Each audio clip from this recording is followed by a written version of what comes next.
All right. Blight of the Winery, Part 2. Uh, when last we left off, the group uh, joined together to go investigate the winery of the Marketovs, the Were-Raven family, and now probably the closest group of allies that both groups have in any fashion. Serving as both like a informant network and possibly a group of refuge should they need their aid. And given this quest forever ago of the land's not been producing wine for quite some time, and wine is pretty much the lifeblood of the Barovian people, because without their wine, what else do they have to fall back on in times of despair and dread? Alcoholism, hooray. The four of you went through the Svalich Road to make your way to the Wizard of Wines, and were encountered by a group of druids commanding a small group of blights of various forms: twig blights, vine blights, I think they're called thorn blights, animate, evil plant creature things, evil groots, basically.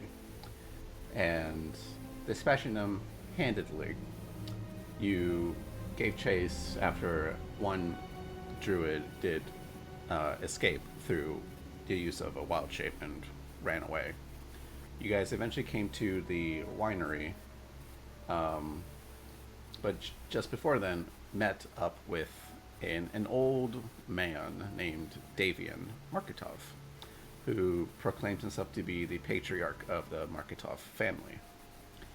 He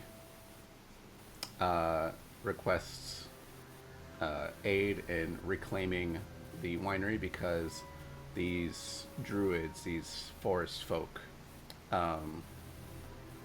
they have been ransacking the place, digging up ground to seek out these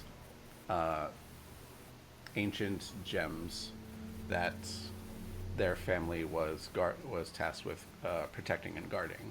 These gems provided life and nourishment to the land in a very extra supernatural fashion. One was taken forever ago, another one was taken, and they're currently looking for the third one. He says. We've got to collect the Chaos Emeralds. And then finally the Master Emerald. I never said what color they were, but yes.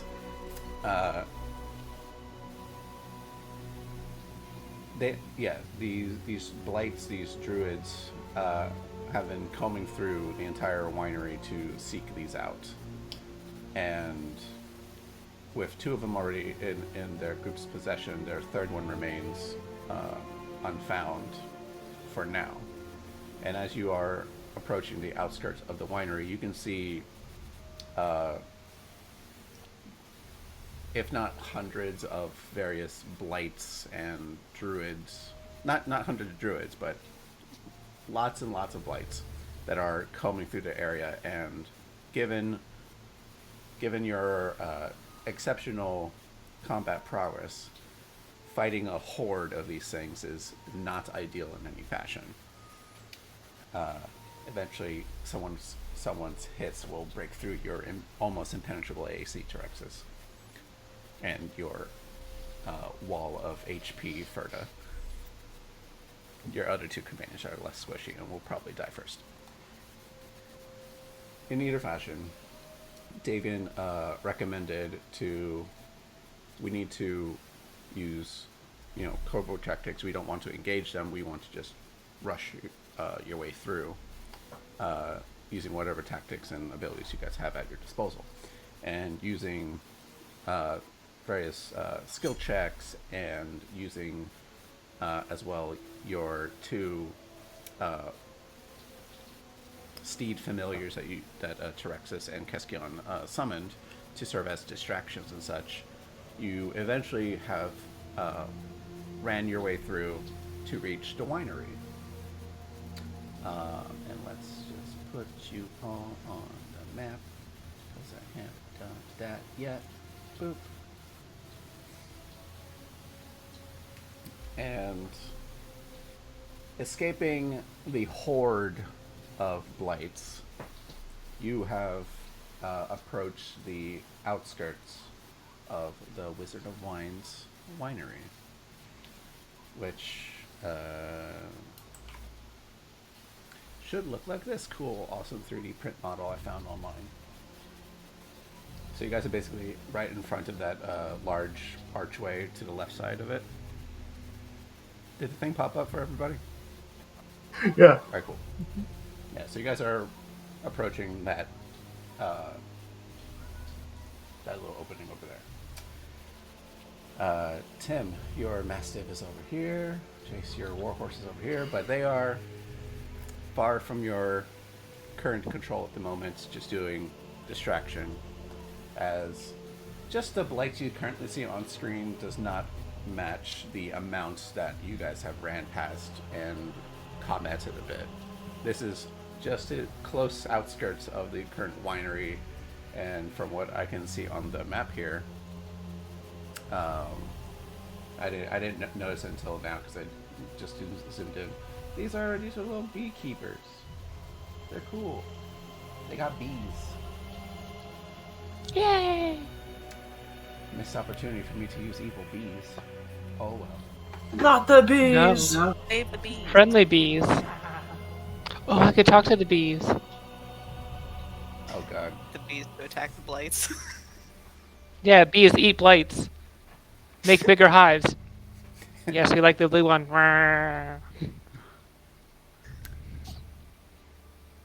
We're gonna say that they are hiding in their beehives for now. If you wish to talk to one, you'll have to do it at a later point. Maybe when the winery is saved. Okay. Otherwise, I'm going to be talking to you in like 50 plus voices all at the same time, because there's never just one bee. It's like, hey bee. And you're like, nope, no, mm-mm. Martin number 479. Just address the queen. They do that thing in Finding Nemo where they all like they form letters like hi. Oh my. Better yet, they'll just dance at you, and you need to interpret what they're saying by dance. Yeah, you can't just speak to them. That's not how they communicate. So cool. We are outside the winery with Davian in tow. And at the moment, you guys have just reached the outside of it. The blights are nowhere near to you guys yet. Hello, Rain. No play. No play. And yeah, what do you four do at this point? Does anyone have pass without a trace?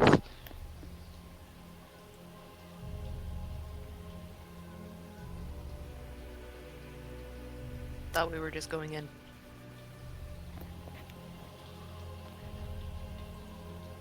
That works too. Well, let's not take too long. Hurry before they catch up. He just starts making. I'm gonna just try and slide along the wall here, look around the corner, or try to look around the corner. Okay. To your, like, on a map's perspective, right over here is a door closed, but there's another door that's open over here. But it doesn't matter. I'm just gonna get rid of that door. Just blah. As you approach, can you make me a perception check? Oh, joy. You asking Ha! anyone? No. Caspian, you Hey, are. hey, You're, guys. you're I'm not quite good at this as a human, but I can't see shit. So I was asking, were you asking him specifically or anyone who wants to? It was just Caspian because Caspian's currently leading the group. Okay. But you may, uh, upon hearing that Caspian doesn't know what she's seeing or hearing or anything. It's like I'm trying to mentally control a mastiff as well, so apologies. Slightly better. Slightly better. You are distracted by a lot of things at the moment. Let's see, is there a description of the current location?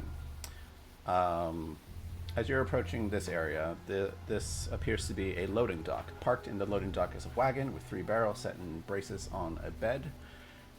The raised wooden walkway runs along the west, south, and east walls. And is there a thing? No.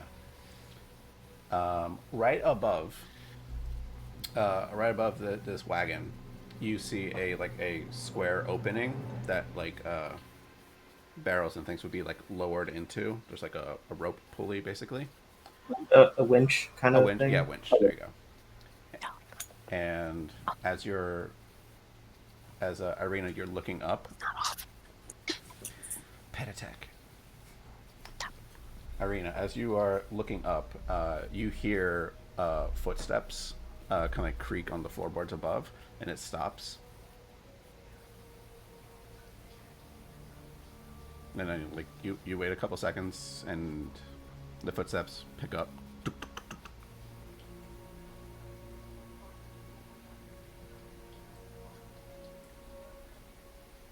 Right.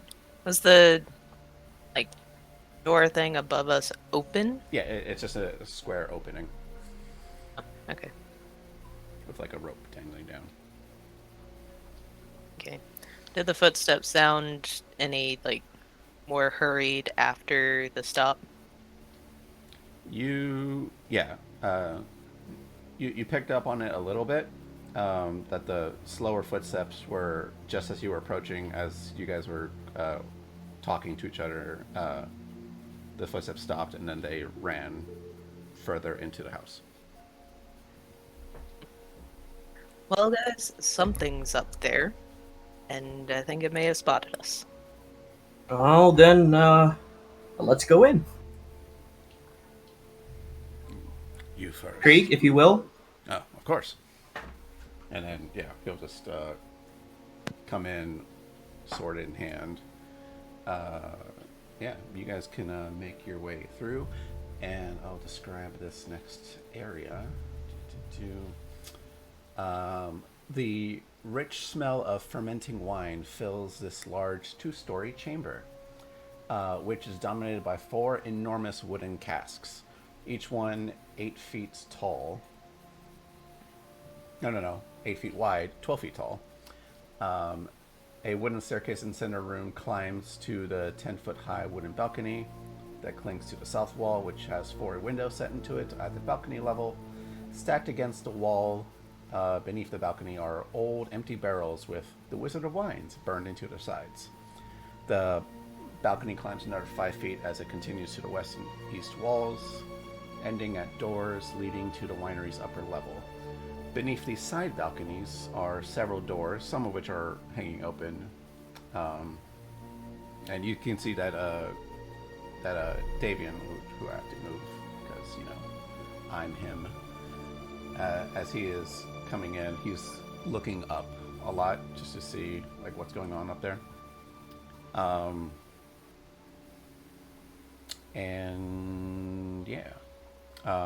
As you guys are approaching, very clearly you guys can see kind of hiding in various corners of the roof, of the ceiling rather, are small ravens that are just perched up and doing their best to hide.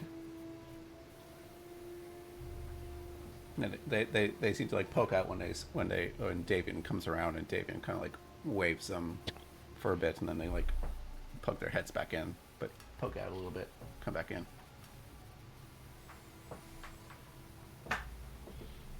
It's like poor scared things. Caw. Alright, so there's a guy upstairs. Do we want to take him out, or do we want to just go in and deal with it later? I real quick. Actually, can I have stealth checks from everybody? Por favor.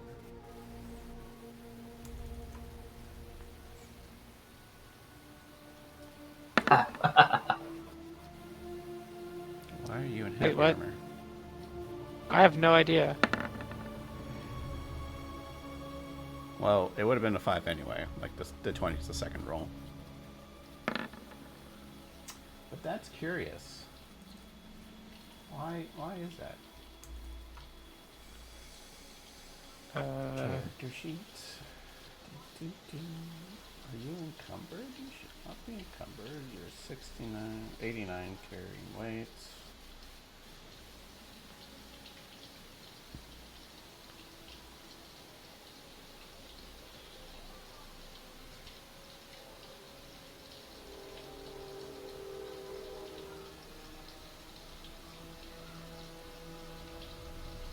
It would seem we're not the most stealthy party. Oh, no. What? I don't know why it's doing that to you, but here I wanna roll. See what happens. It says heavy armor, but you're not wearing heavy armor.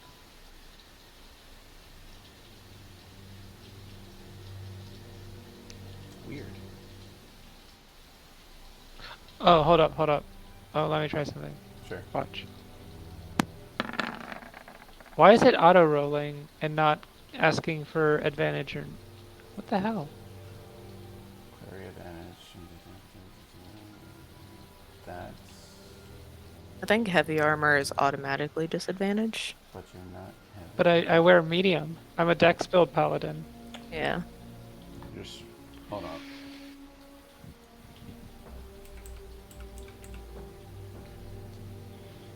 Is the aurora causing that? Aura? Thing? No. That shouldn't do anything for that.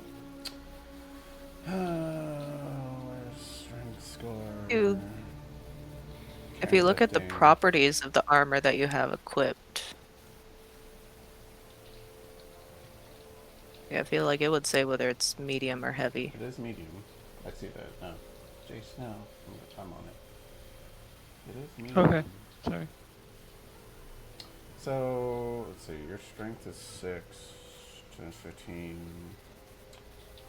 90 should be your carrying weight, and you're not at that. I'm just gonna, like, unequip some stuff, because whatever. Roll stealth again.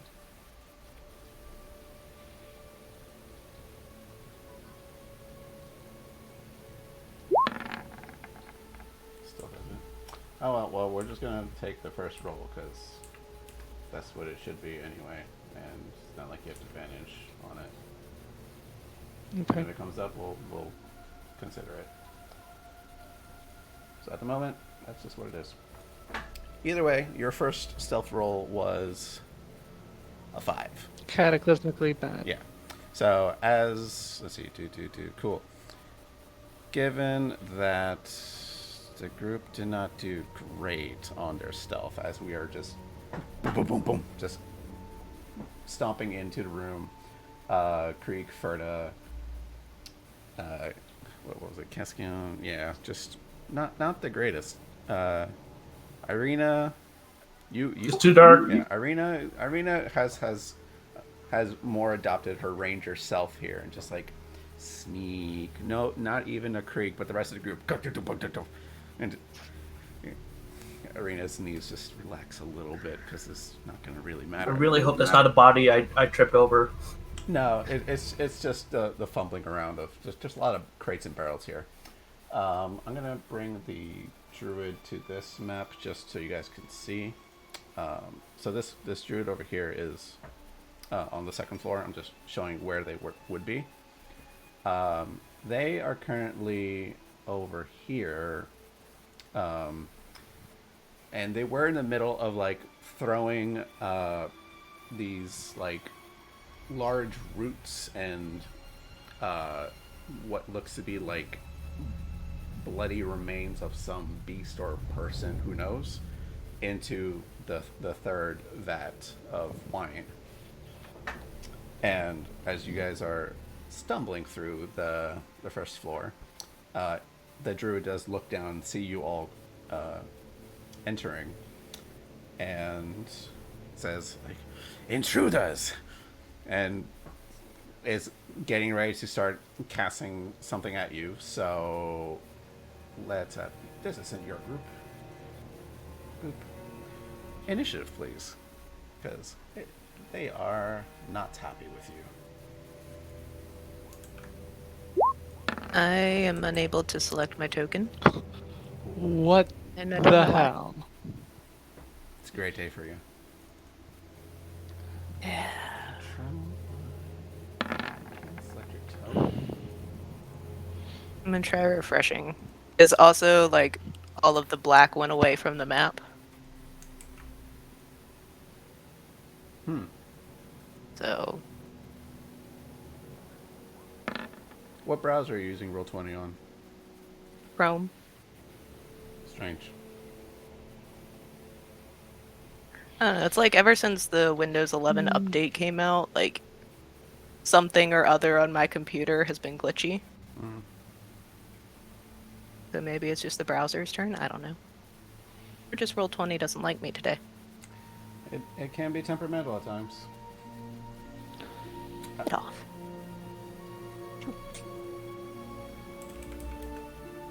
There you go up here. I can't find. There we go.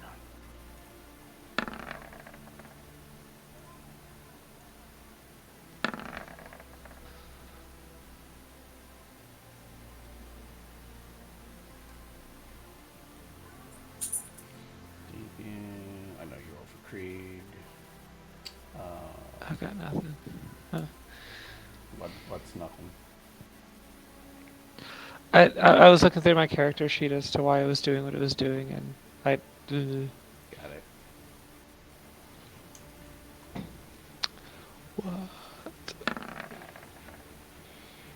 Alright, well, file that in the bug report for me to investigate later. Preferably in the general chat, the general Discord chat, so like I'll remember to do so. Yeah. You are louder than I thought you would be. Alright. Let's see. So, Jess, are you still in Roll20? Are you resetting? Yeah, I was able to refresh and then everything went back to normal. Alright, cool. Alright, so great round of initiatives, guys, and this makes sense because you guys are not stealthy in any fashion. As if you guys ever do go upstairs, I'm going to move you guys to a different map, so be aware of the right side of the map is going to be the different levels of the winery. So you might have to zoom out a little bit if that happens. First up is going to be the druid, seeing that this is all happening, and the druid. Roll20, why are you? I had you maximized. Why are you minimizing? Okay. So scroll down. Man, Jess, I think Roll20 is now like hating me. You passed it on. So it's not just me, yay. Why? Yeah, Roll20 also just closed both my character sheets and then suddenly hit like back for some reason. Correct. Okay. I closed the druid's character sheet and reopened it. Now it's okay. Alright. Coming down with a entangle right in the middle of the group. So I need. Is it strength saving throw when you start in the area? So I'm just gonna bring down and entangle real quick. Don't forget Terexis's aura. For saves, yes. Yes.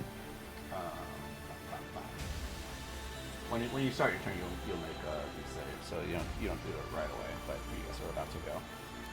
So as they throw down a entangle, which I don't have a token for it, but I'll find one soon.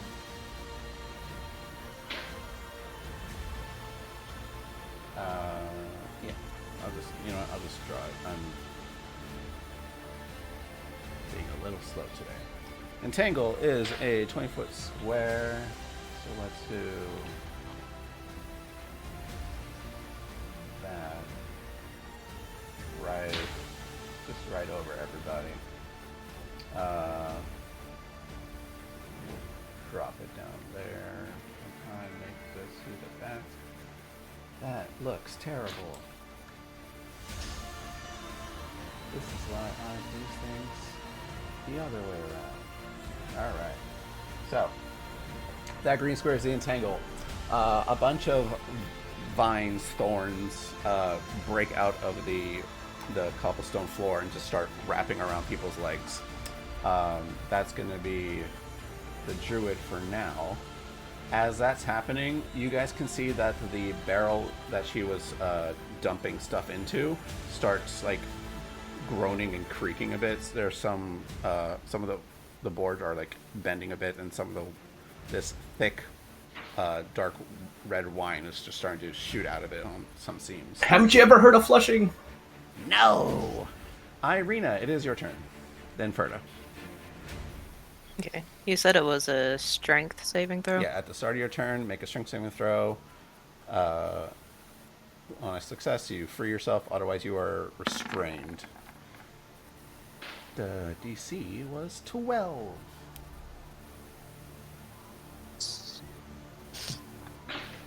Right. And then this is all just difficult terrain, right? Yeah, it just becomes normal, difficult terrain. Okay. But you are strong enough to push your way through. Oh, Terexis. How long does the Shield of Faith last?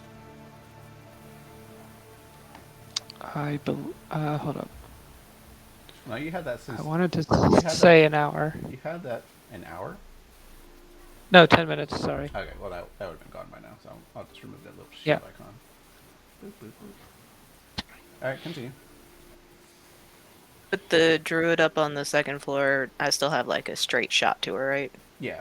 I'll say like half cover because they're like leaning over a balcony kind of situation. And half covered is what? +2 AC and dex saves. Okay. So I'll just shoot at her.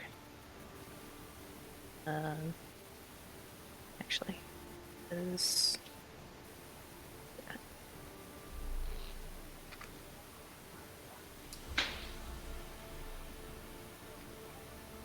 Okay, that's just extra.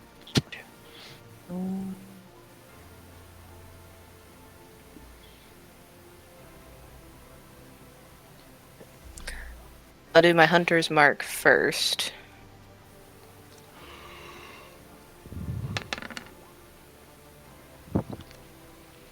And then shoot at her. Okie dokie.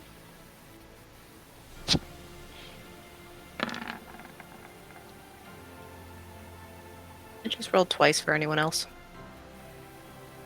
Yeah. Was that just... I see 1d20 on my side, so... Okay. Oh, that's a 14. Oh, that's your archery style. Yeah. That easily hits their very poor AC. So that's 8 plus 6. That's 14 damage. 14 damage. Cool. Right in the shoulder. Okay. It's gonna be my turn because I don't feel like moving. Fair enough. Ferda, then me.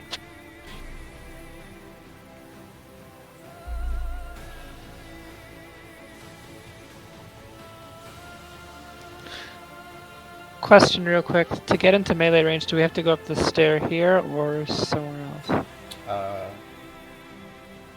Yes, you'll have to go up those stairs. Okay. That goes to the landing, and then it goes left and right. Amy? Can't hear you. I think you're muted.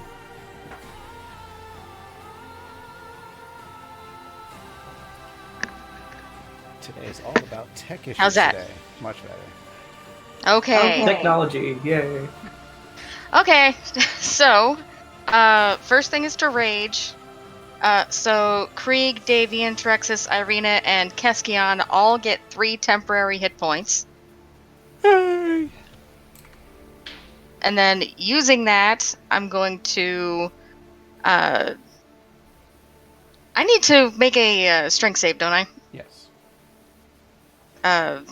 So that would be before the Rage. the rage.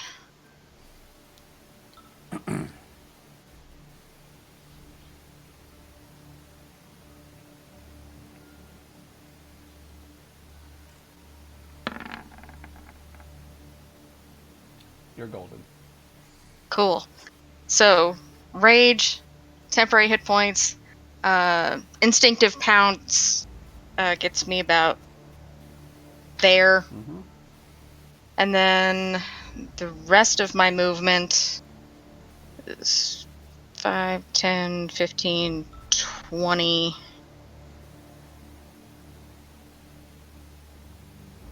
We'll go there. Okay, so you're going upstairs. Yes, I am. Alright. I'm gonna keep you on this map just so we know like where you are situationally. Mm-hmm. And I'm moving you also to the right side of the map. Do you see yourself?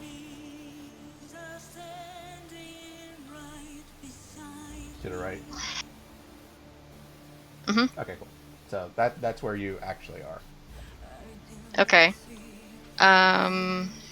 So I'll do that, and then I'm swinging. This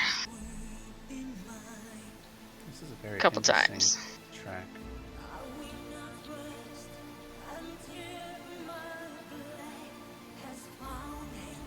But recklessly. Go back to that. Yeah, 26 easily hits this person. They're just like, entangle. Slash, and this person just drops. 16. You see, yeah, easily kills them as you swing into them. Was Ferda's right-handed? Yeah, Cool. she would be. Swing from the right to the left, cleave into them, expecting a bit more resistance to this very frail druid body. Topples over the railing, falls into the vat. Doing so More wine. does a thing. Oh. The entire thing ruptures as let's put down. You can The see spell goes away, right? the spell Sorry. would go away, correct.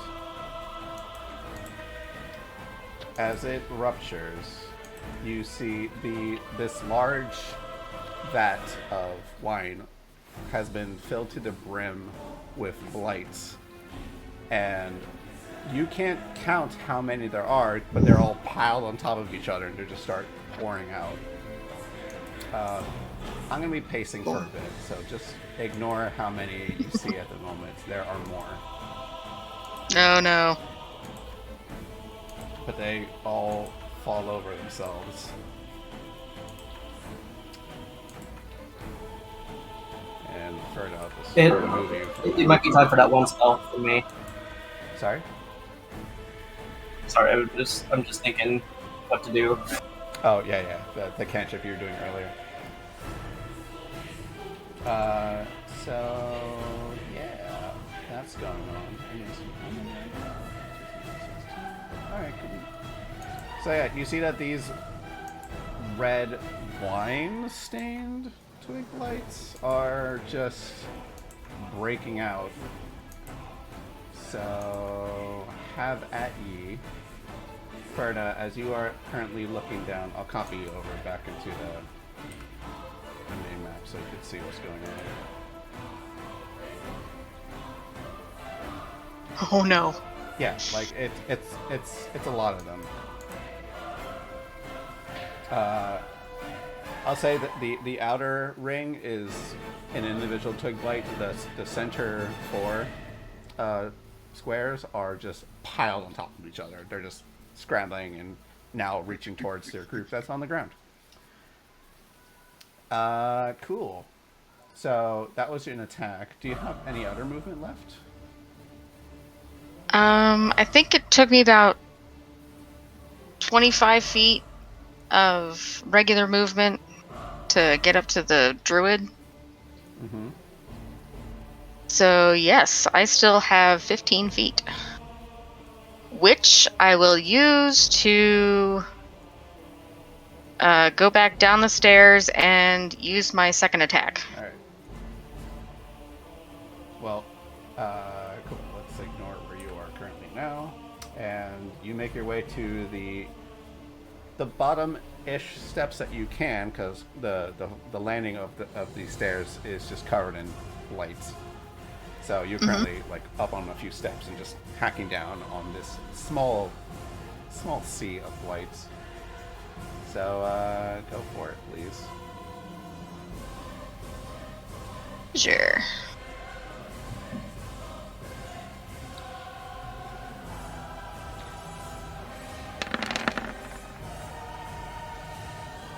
Yep, Think that'll hit. easy. Which one? Let's go for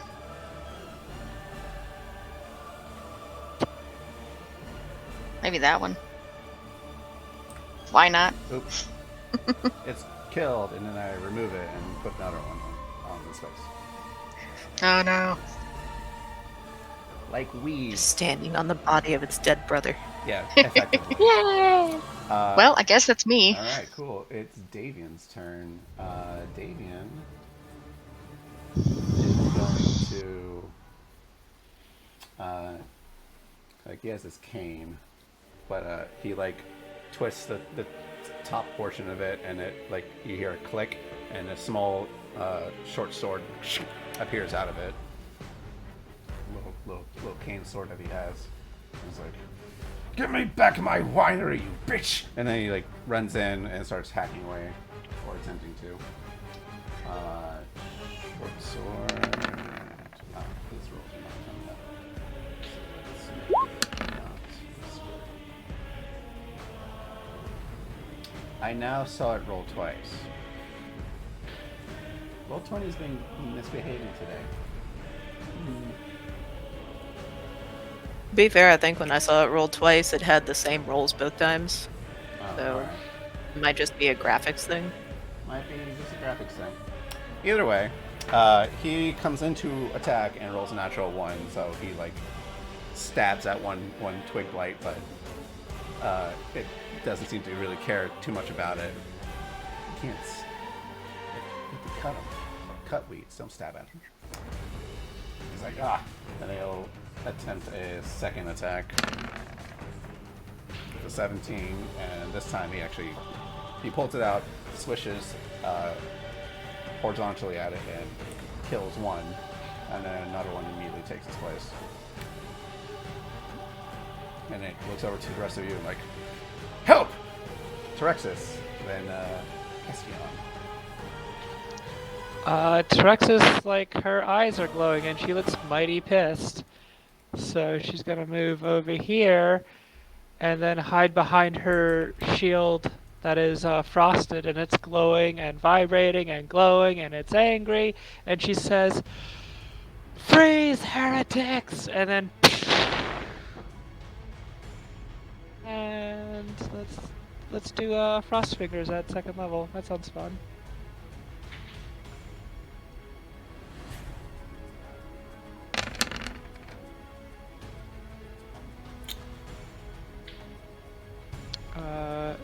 aimed sort of like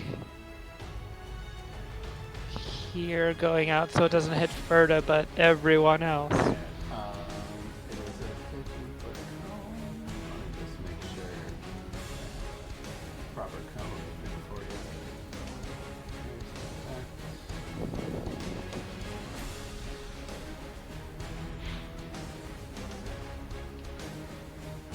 Alright. Roll20 is really messing with me because all my fun templates are like not showing up. So either way, it is a 15-foot cone. You're aiming just straight to the left, right? So. Yeah. All right, cool. So it's going to be the one right to the left of you, and then the 6 over here. So that's how a cone works. Cool. Well, you rolled 9 damage total, which means it doesn't matter what they save. They're going to freeze and die as they do. And hell, it's an area thing, so even the ones that would be piled on top of each other would just die. So yeah, as the ones that are crawling on top of each other and the ones that's right next to you, you extend your hand out. Your snowflake like irises flare a icy cold blue, and just instead of normal burning hands, it is cold, and they are just frozen over solid, and then they just start chipping and break away as if they're ice. And they break, and all the poured over wine is also frozen over. Sickles. So that was your action.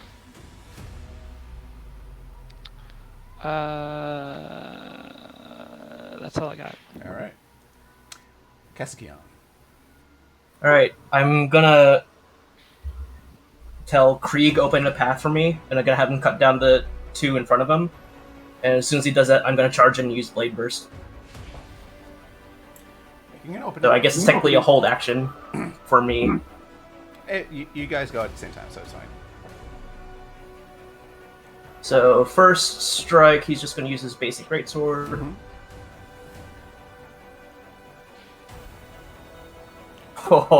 Today is a day. Apparently. He's like, okay, Okay. and he overswings a little bit because Davian got in the way a little bit. He's like, ah! He's like, oh god. Cramp quarters. Yeah. Davian's doing his own thing and like almost got in the way of Creed's swing. He's like, hey, and like pulls back a bit to not hit the old man. All right, swinging at the one right in front of Davian. I think that one will hit the one in front of Davian. Yeah. He was gonna aim for the one right to the left of Krieg, but then like Davian got in the way. He's like, kills the one that he was going for just out of spite. All right, and I'm basically just gonna vault over Davian, and I'm gonna take attacks of opportunity. Yeah, let's see where you're. All right, cool. That'll do right there. All right, so that would only be 2 Twig Blight attacks. So they see you and start clawing at you with their blighty claws. An 8 and a 14, which I don't think I've. Nope. All right, cool. Yeah, they. And then Sword Burst.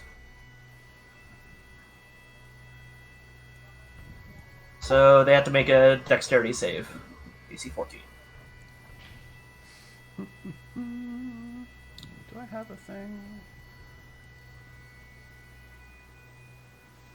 Did it burst? I don't know if it did. Either way.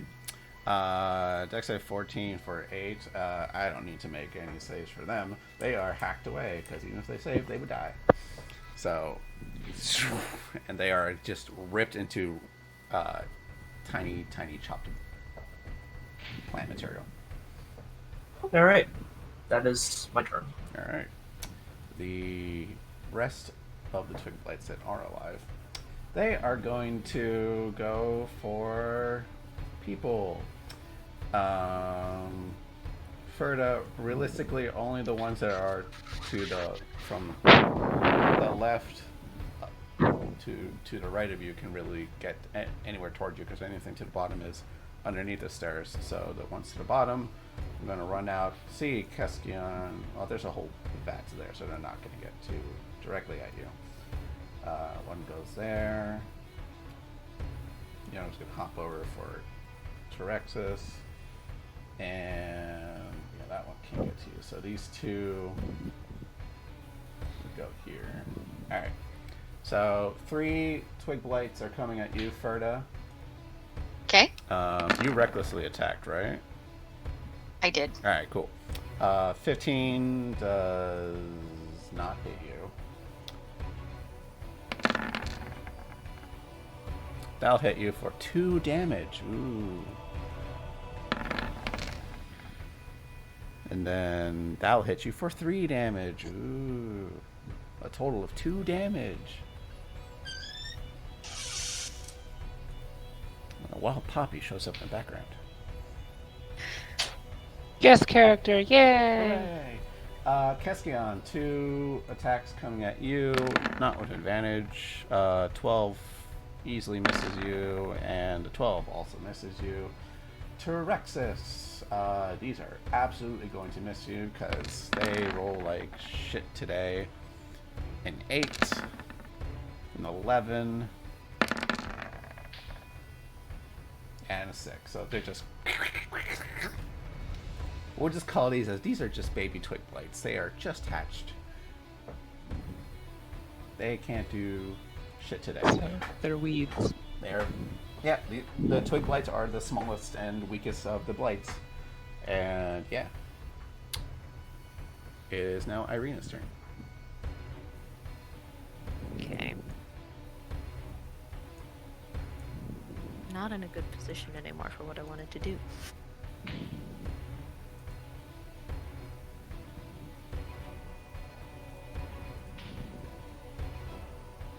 How's your AC 22?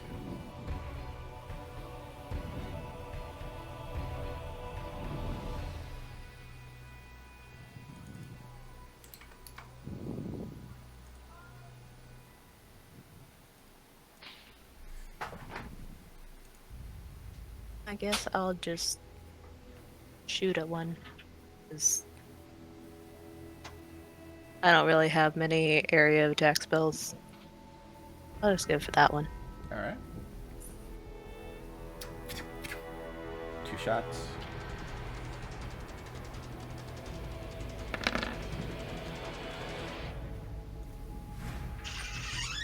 A 10 will miss. Okay. I don't think I can shoot twice. Are you... Yeah, no, you just hit 3rd level ranger, so no. So that's my turn. Alright. Davian. It's like, let me show you whippersnappers how we do things here. Sergio, Yes? I left the turn order. I don't know why.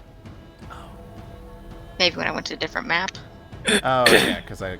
Yeah, copied- she was right after me. I did copy delete. You were 16. Alright. Oop. Ferda, it's your turn. Okay. Keskion, you get 3 temporary hit points. And On that note, Tim, the red on your tokens is temporary hit points if you're doing it on your token.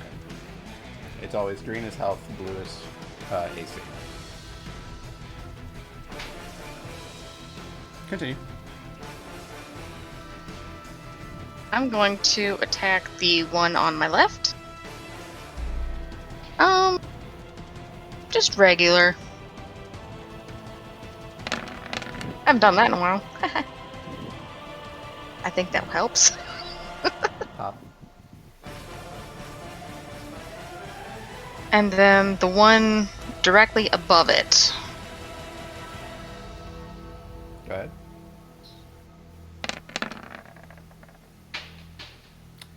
an 11 help? No. Well, 11 No. would normally miss anyway, but it's also a natural one. So even if you had crazy bonuses, natural ones always miss. So Farts. yeah, it ducks. Okay. Jackie Chan dodged by falling Yeah. on his butt. Well, that's my turn. And Davidson, there's a lot of natural ones today. That's a lot of natural ones today. We're getting them out of the way. Yeah, hopefully. God, Davian, roll 20. Is 2022 like not good? What? I guess not. Betty White died for our sins. Why not? Yep. I lost my phone in the snow today, so it is not a good start. Stab. Aw, that sucks. Hope you find it. It's gonna be a while. I bet Kansas snow is. I bet it is dangerous and real annoying. So Davian, natural Okay. ones and misses, and then he's like, ah, and then he starts wading in this direction. Terexis, it's your turn. As this old man is just swinging his cane sword like a maniac. Very, very unrefined movement. In that case, first rapier attack on this one, directly south of me.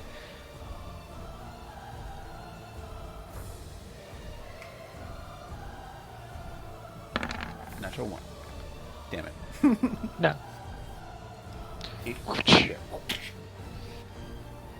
And then my second attack on the other one. Mm-hmm.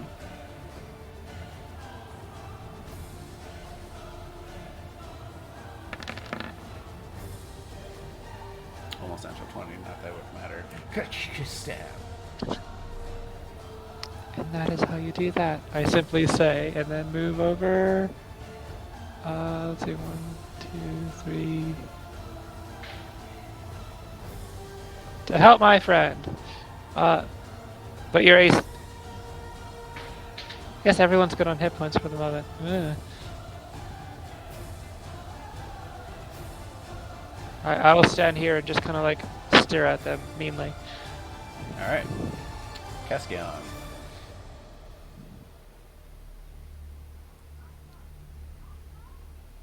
Same thing as before. Creek charges in. Mm-hmm.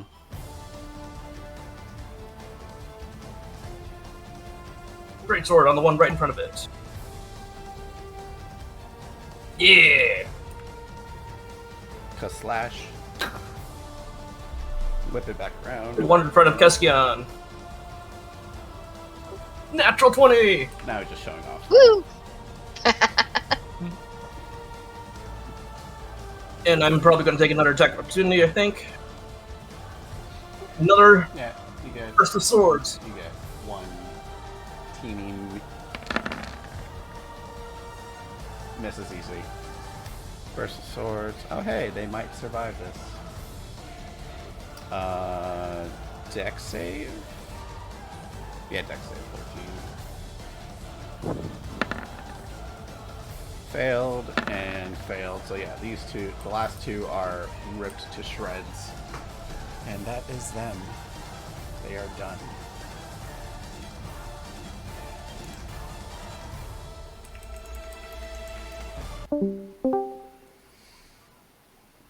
Alright. Well, that is... We need to scope out the rest of it. Yeah. With that, as your flurry of sword bursts rip the last living Blight's dead. You are currently here, and the... Let me put that guy back. So, we'll just say this is the dead body that fell down. Got any good stuff on it? Looking it over, give me an investigation or perception check, please. We'll find some cannabis. That's about it. Oh, if only. Call dibs. looking over this druid who fell into this bloody vat, which you can clearly see, and everyone else, like, once the adrenaline rush of combat has faded away, this vat was not just wine that you can smell; it's also mixed in with blood. Not of the druids, of something else that they were throwing into it. You could also see scattered across the floor, some frozen, some not frozen from the ice fingers earlier. Little, like, kind of like seedlings starting to sprout and root a bit, but those are now just laying there dead. Those that haven't been destroyed from the frost fingers, you can see these little, like, they look like small roots, basically. Not really like a seed.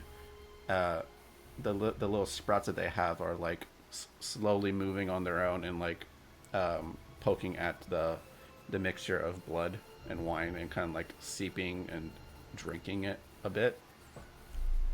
I just like kick them away. Yeah, you just kick them away, stomp them, Definitely. step on them. They break like a roasted chestnut, just crunch. The druid who was here, there are small seedlings also, like, latched onto the druid and just like they've kind of, like, parasitically, like, latched onto their body, starting to slowly, like, drain what little life juice they have left. You just ray of Time to frost. burn that. You guys can easily dispatch them easily enough, but the druid doesn't seem to have anything of real value. They are, like before, clothed in gross animal skins and hides, animal bone, like a deer antler kind of mask, helmet, sort of deal. They cast at you with like this crooked, gnarly wooden, like, rod staff sort of implement. Nothing of value, and again has that thick leather cord necklace with, like, bones and, like, this small, what do I call it? I don't remember if I said it was a stone or something, but it was like an amulet that had like a large withered tree that kind of like its branches kind of like curl up like a claw, and it only vaguely resembles those, like, podlings that you guys are currently, like, stomping and crunching all over the place. But no loot really to take from them. Okay. So we're here for the jewel. We can only assume it's probably not on the top floors. Is there a way down? Yes, there's a cellar downstairs, but and Irina, earlier you did pick up on the footsteps that were running around. With the commotion that happens, you can hear more footsteps up top. Okay. But there are a lot of people up there that we should probably take care of.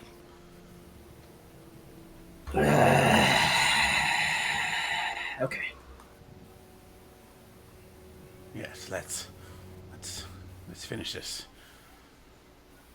This is my Pleasure. This is my winery.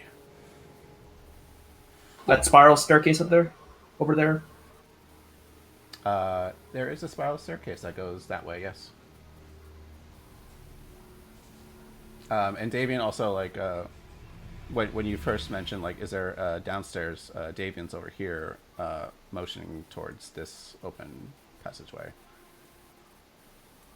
And let me see if there's anything else of mention in this room, in the fermentation vats area.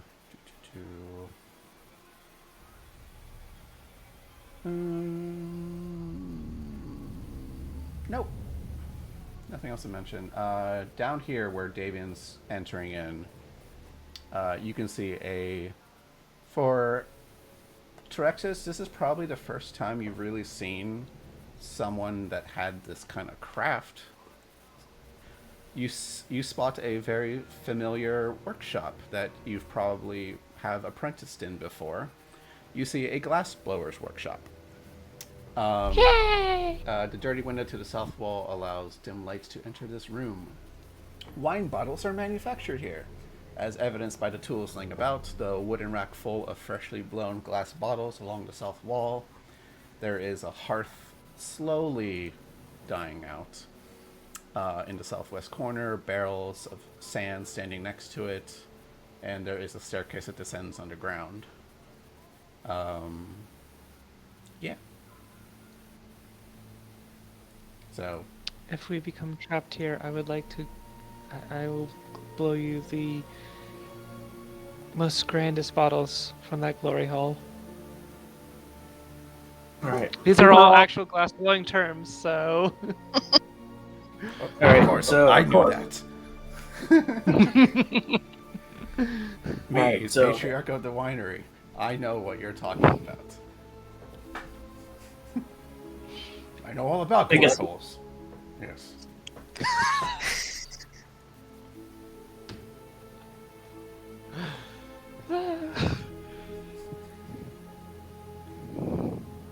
Anyway, what you guys are saying?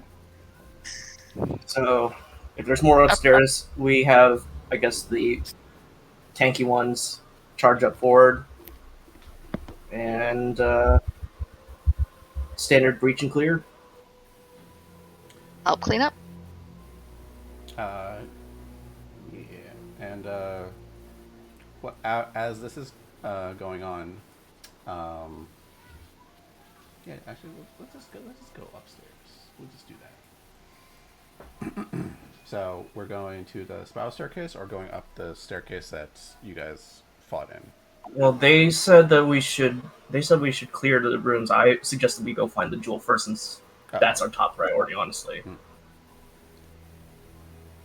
But I'm assuming we do want to make sure that this area is clear, so we don't have them at our backs either.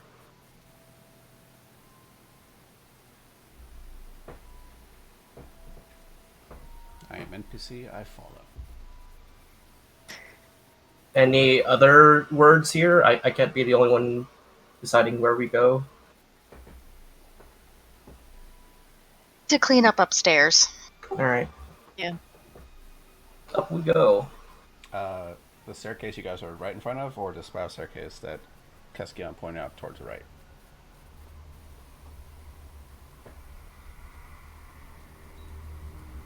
As I mean, would they both connect to the same area, kind of? This. This one just the staircase that you guys are currently on. I'm just stacking everyone on top of each other right now. Just goes to a upper landing of this larger fermentation thing. The spiral staircase does not directly lead up to it. It goes to some other part of the winery. Mm-hmm.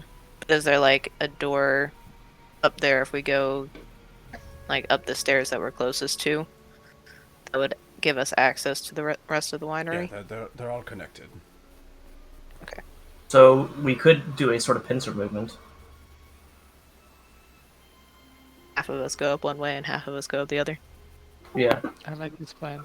Works for me. So that's how we defeated Zarek, you know. Alright, which way? Alright, I guess.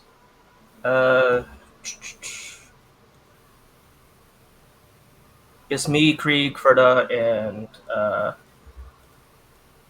Davian, we go up the spiral staircase. It should be. No. Oh, just leave me and Terexis. Davian should go with you and Taraxis then. Because I'm always too. Okay. Alright, let's do this. Alright, please move yourselves towards this to the appropriate staircases that you guys are going towards. I think it So it was was. you, Krieg, and Ferda? I think, yeah. Okay, cool. Davian's coming this way. So let me just stack you guys on top of each other real quick. And Don't you know, you never split the party.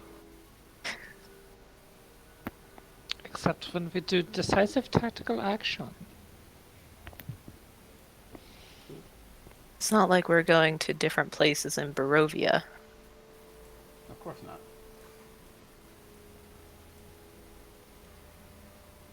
I already went through one portal, which Doctor Who'd me to the inn where I met Ferda and the rest of the company.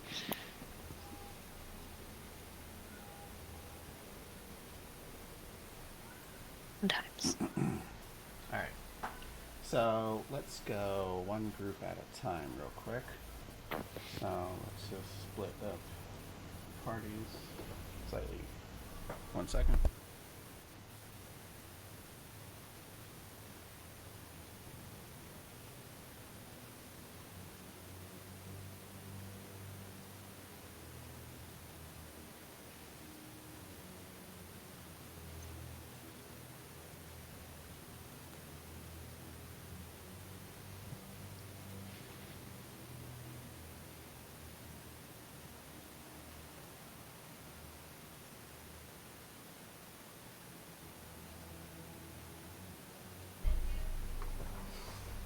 Okay, so Terexis and Irina, as you guys go up the stairs to the upper landing area, as you guys are in,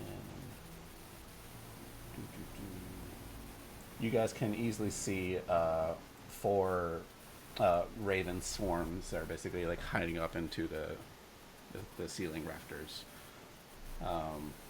More at ease now with the druid dead and Davian approaching them. What do you two do at this point? Let me see if I can. Where's the door that connects to the area the others were going up to? So, given that they were on the right side of the map for you guys, you suspect this door is where they would be coming out of. Trying to get Okay. in this direction. There's also another door over here. Unless you want to talk to the ravens, I suggest we go through the door on the right. You also read my mind. Hello, birds. What has happened here? Well played. Well played. Arena takes 1 step towards the door. Hello, birds.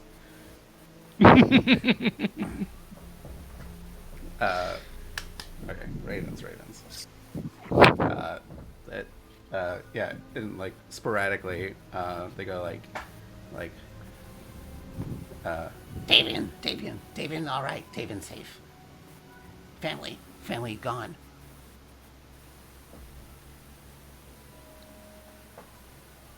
The family who went to the inn? They're talking about the rest of the Marketovs. Oh.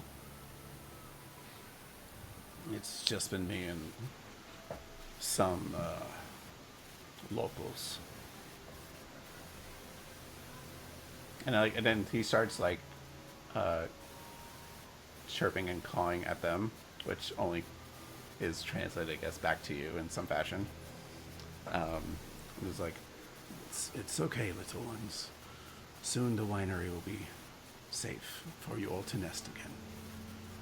Just stay safe, stay hidden. Real quick. Break off pieces of rations, throw it to birds. A couple of them flutter down that are brave enough to leave their safety holes and like pick it back up, but they don't eat it. They bring it back to the rest of their groups and then kind of like share it among themselves. Aww. And that's what family is all about. Now let's go murder someone. Can you make me an animal handling check? Why do I throw one right in the bird's face? No. I want to see if something happens. Also, if like the terrible rolls are still going. All right, that happens. Davian gently pats your shoulder as a sign of thanks. And just like shushes at them, just like waves at them for a bit, and then they all retreat back into their little holes. But he will call out to them like, if you see anything, let us know. There should be other friends to disguise. And like, If you see something, say something. Loosely sink ships. that sounded terrible. I don't know what that was. So with that, these ravens start leaving slowly through like the small, tiny openings that are in the ceiling, and just you hear them fly away to join the rest that are flying about. All right, if they hear something or see something of worry, they'll let us know. As the three of you are making your way, I assume, towards the door, just a small comment from him. So you can talk to the ravens, miss. I've seen you do this I can a couple times now. talk to any animal. That is quite a gift. I agree. A friend of mine carries a totem for my family, which allows the same feat, though more limited until I learned it on my own. Or rather, it was blessed upon me. Tell me, are you a friend of the Marketovs? Of course. My friend Aaron resides with them at the Blue Water Inn.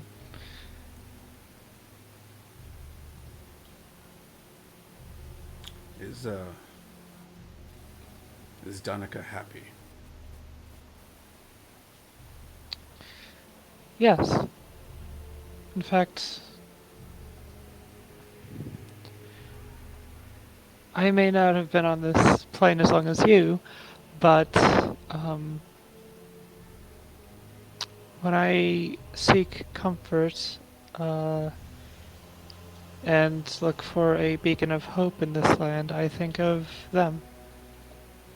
A small smile crosses his face, and then immediately is back to business mode. He's like, "Well, let's take back my home," and he'll just let you guys lead the way because he was being brave with his short sword cane. But sees that you two are clearly more experienced and more effective combatants, so he'll let you two lead the way. We're basically space marines. Pretty much. So yeah. Ferda Keskion, the stairway that you guys come up is narrow, and you can see small grooves into the floor. In fact, I don't know why that map, the initial map showed like stairs. It should be like a smooth, like flat, like ramp, basically. You gather that's where they someone would move up or down a barrel, just like roll it up or roll it down. Yeah, and eventually you get into this room, and let's see, W16. This room, the wooden floor has a 10-foot square hole, which you guys saw above. Cut into the middle of it, looming over the hole, is a wooden winch. Perched atop of it, you see a man with wild hair, rotted teeth, skin painted red with blood, hanging off of the winch, as if freshly put there. He is freshly, like, dripping blood from some kind of wound. And kind of like partially twitching a bit. Krieg, get him down now. As Krieg is making his way over, I'll just have a thing in place. As Krieg is making his way over, Ferda and Keskion, at the initial sight of this person, like, oh god, but upon close inspection, this is the same druid that ran away from you guys from the first fight last session. Damn. Still getting him down. Yep. Someone's not having a good day. He was as clumsy as he was stupid. Krieg eventually, walks over and he'll, like, he tries to reach out, and then he's like, okay, he has to get to the winch, and then he moves it over so the person is dangling not over the hole but over the floor, and then he'll come over and bring him down. A large metal hook was like embedded into his back and just holding him by his ribcage effectively. Krieg Punished. Krieg doesn't remove it as any trained combatant. If you have something impaled in you, you leave it in. And he's like, he looks over at Ferda and like, I don't suppose you know proper combat sutures, or he just raises his hands like, But the person is basically on First aid? on death's door. You can try. I've got my first aid kit. I could heal him. Yes. At the moment, you're not here. I know. What does a 13 do? With a 13, you with Krieg, like, roll him over to his side, to his least painful side, and with a 1, 2, 3, pull it out quickly, and you, like, I've got a bunch of gauze. Gauze. You bundle up like whatever cloth he has, and just like try to patch it up as much as you can to just hold the bleeding as much as you can. The person just coughs up blood, but he's still breathing, but it's haggard. He's pretty much on death's door at this point, but I'll say for now he is no longer making his death saves. And just, he's currently laying on the ground. What do the two of you do?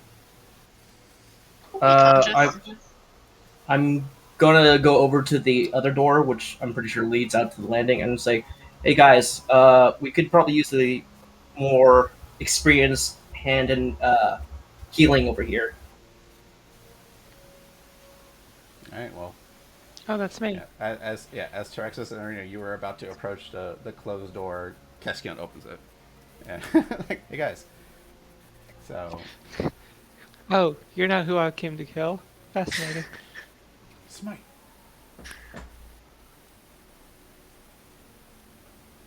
So you guys all come into this small cramped room and see you see Krieg and Ferda kind of currently holding this druid that's dying, and Davian perks up and he's like, "What are you doing?" And just clicks his staff, draws his short sword. It can be useful for information. Do you know what these people have done? I never said he wouldn't be punished.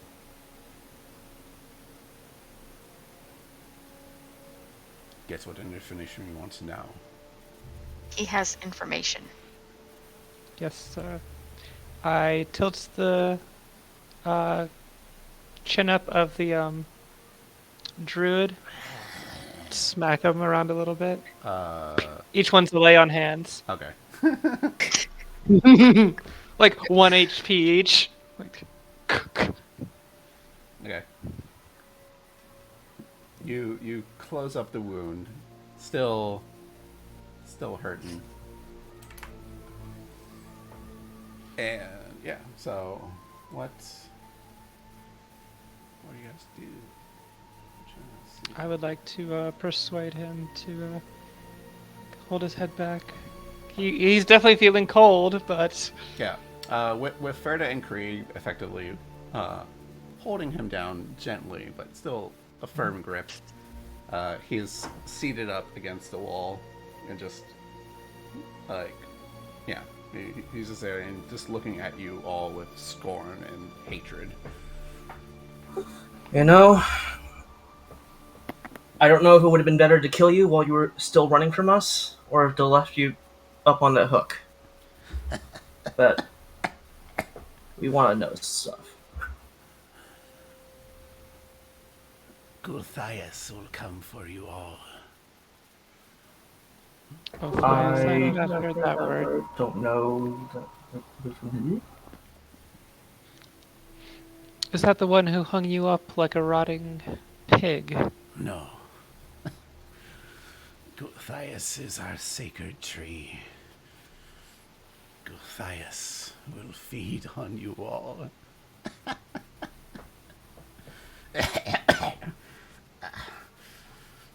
Well, you've And given us the information I was already looking for. I don't think we need him anymore. One moment. And who is I mean, here like, he just controlling- willingly gave it up, guys. I don't know about you guys, but... Krieg prepares the execution. Who's... A moment, Krieg. Sir Krieg. And... You on your own summoned all these, blights? No. A few I command. But it matters not. You command... Then who... You'll forgive my skepticism. And, like, Ray of Frost is now charging on her fingertip. Like, on his forehead. It's Jace, I don't it's Jace frozen necessarily for believe anyone that. else. Yeah. Jace. Today is the day. I'm here. You're coming in a bit broken in. Am I back? Yeah. Disconnect. Rejoin. Okay. Because you're stuck in, like, this pose. Oh, okay. Well, I'm doing the Frieza thingy of I'm going to shoot Ray of Frost into his brain. You, you'll forgive me if you were leading them. Why was there a hook in you I failed. and you left for dead? I failed. Failed whom?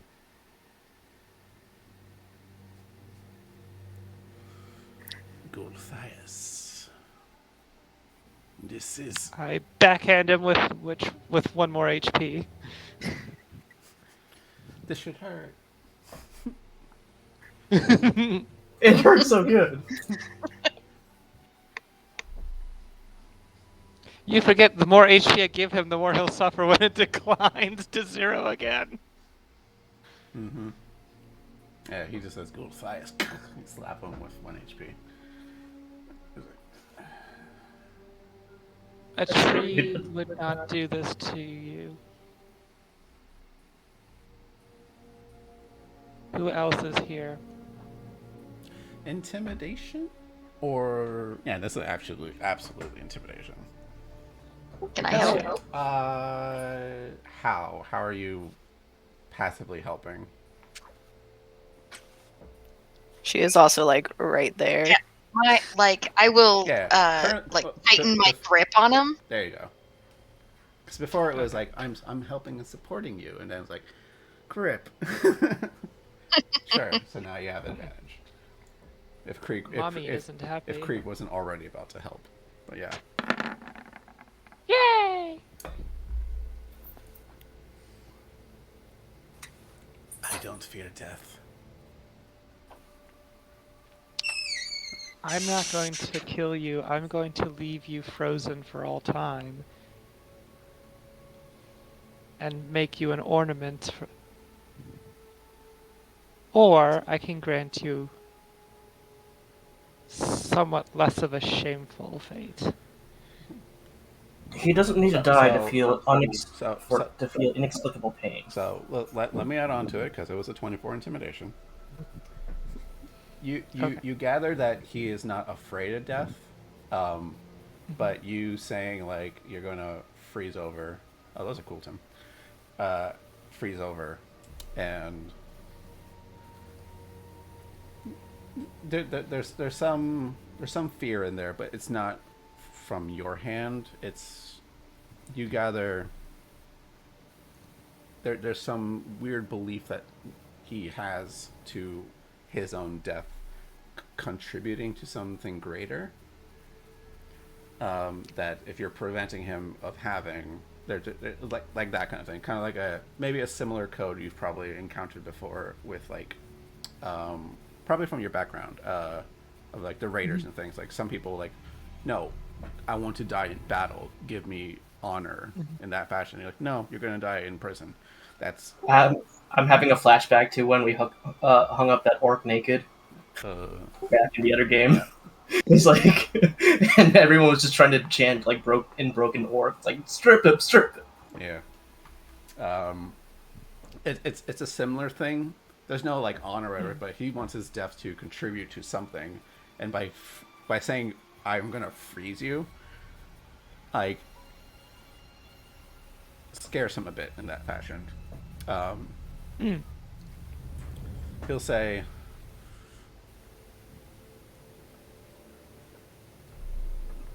in no original name here, the Blight Whisperer.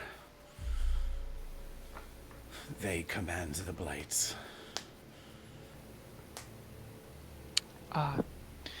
And where might we find them?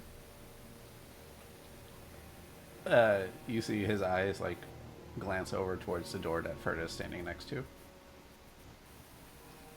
There is a door right here as well. I'm not sure if Okay. Roll20 really shows it. I'll move this a bit. There you go. There's a door there. And how many?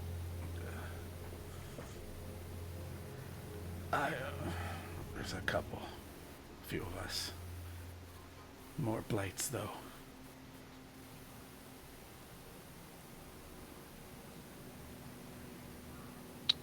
In which cask?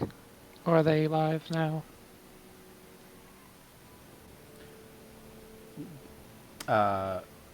With your previous inspection of the room, it was just that one cask that was being used to create more blights. Filled. The Okay. other three, like I would have assumed, we didn't get to it, but through inspection of like, are there more fucking blight podlings in these vats? They look to be untouched Barovian wine. Mm-hmm. And then lastly, and big trust time, but also like way more intense now. Where is the gem?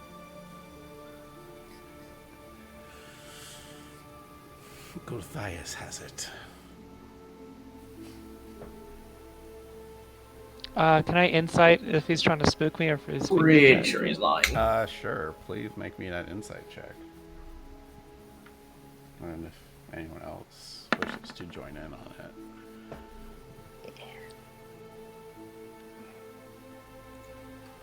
Pretty damn sure he's lying, even if I got a terrible roll. Ooh, There's another natural one for you. I gotta count how many natural ones have been rolled today. Like, this is stupid. There's been like one natural 20 to balance it out. Yeah. I didn't count. No. Krieg's counted. Either way, with your guys' insights, he does seem to be telling the truth of a gem that Gulthias, this tree, has it.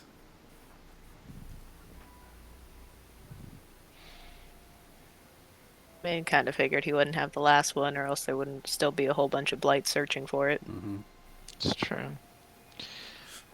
Gulthias has a gem. The witch has the other. Yep, know about that one. It's only a matter of time till we find the third. Unfortunately, yours is up.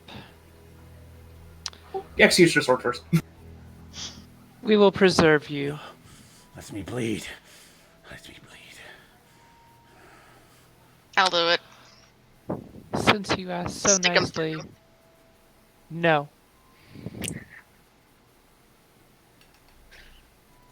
Yeah, just let him freeze. Let's go on. Can I stick him through while he's freezing? Yeah. Can I have initiative real quick from everybody? Oh dear. Okay. Everybody. Yeah, because with sweet, he's going last. That's what you guys wanted.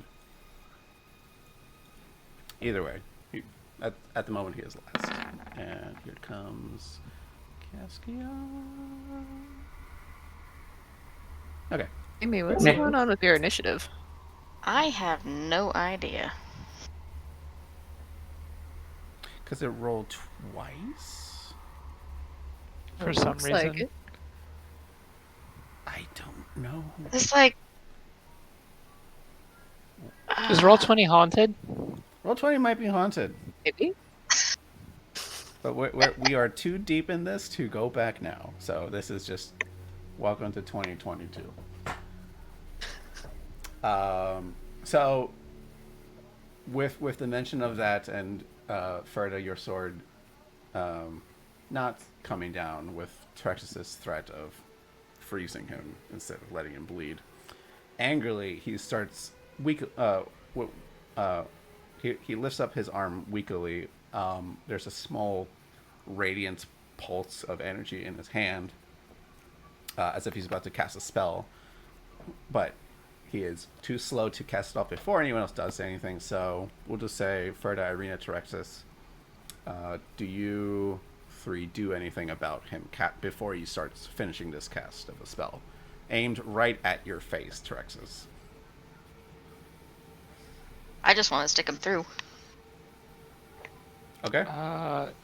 Like toothpick. I mean, it technically counts as like opportunity attacks from all of us, right? Because he's trying to cast a spell. Effectively. I just want to see if he'll Yeah. cast it before anyone else does anything. Given his odds, probably not. Nah. Okay, well, Just- Ferda, you... Winter's Grasp on him here. Okay. When Ferda does her thing. Ferda sticks him through, stab. You Winter's Grasp his throat. Just plant your hand on him. You have to take off your glove to do so, but you do so. Yeah. Irina? I would Sacred Flame. All right. No! Do not like. Sacred Flame is not fire. It's radiant. It still looks like it. It's debatable what you want it to look like. It's a burst of radiant energy. Okay. Yeah. It Okay. can, It's only it can appear flame as a light. sphere or like a beam or column of light that shoots down from the heavens, whatever you want Sacred Flame to be, but it's not fire. So you're okay. It would look like an arrow that I shoot from a bow. There you go. Oh, cool. So as he's raising up a second level thunder wave right at Terexus's face, hoping to just blast you away and accept his death. Well, his attempt in any fashion, he still wins because Ferda guts him with her sword. You instinctively, Irina then aims her hand out, and a Sacred Flame bursts out to basically burn him a bit. And in that moment, then you take off your glove, and I think this is the first time we've seen you do this. Mm-hmm. For everyone else that have seen Trexis has never really taken off her gloves for really anything aside from like rests. She takes off her dueling glove to reveal her again her like somewhat translucent skin from her gift that she has. Reaches over, grabs him by the throat, and in a Sub-Zero style manner, just you see a like ice frost just starting to grow from his neck up towards his face, towards the rest of his chest, and just ice just forms from him slowly. And he just looks over at you guys and just and just a wicked grin freezes over on his face. And Question is, Mhm. since he was still actually doing things, he wasn't actually dead when he got frozen. So would he have won? he's not completely frozen over, and he still got his death. At least he got disemboweled, and he was like, "Yay, blood!" And with that, as basically from his collarbone up is entirely frozen over, all of that block of ice makes him heavy as he falls over, and you see in a very weird, gruesome sight as from the middle of his neck up just shatters as it hits the ground, and now there's a headless corpse here. Put my glove back on. Mm-hmm. This isn't a place to lose one's head. Walk away. Everyone take 8d10 psychic damage. What are you talking about? I relish in those kinds of jokes. Oh. Serge can tell you You about are that. immune.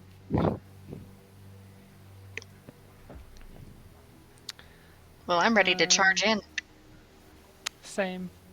Yeah.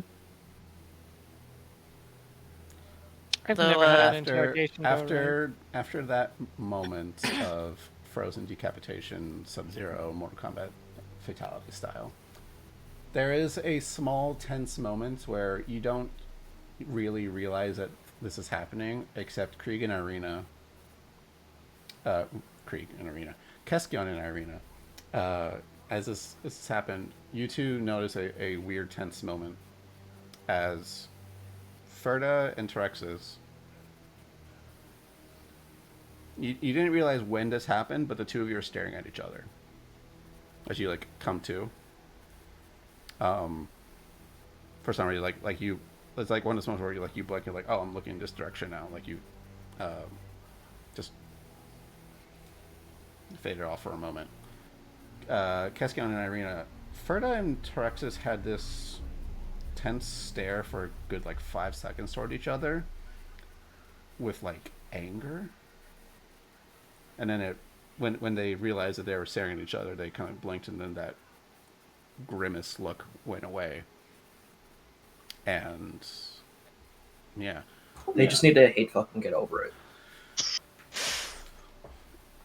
yeah. Ferda and Terexis, you two know that your two dark patrons just are looking, kind of measuring each other out. And there's just this, it's like, oh, Ferda has her scaled arm, Terexis has this glassy, icy touch to herself. And it's just two other like dark powers are just like staring and facing each other off for a moment. And then that type It's a warlock measuring contest. effectively. Trexis All right, steps shall over we the get body. going? Oh, sorry. Trexis steps over the body real quick and looks at Ferda.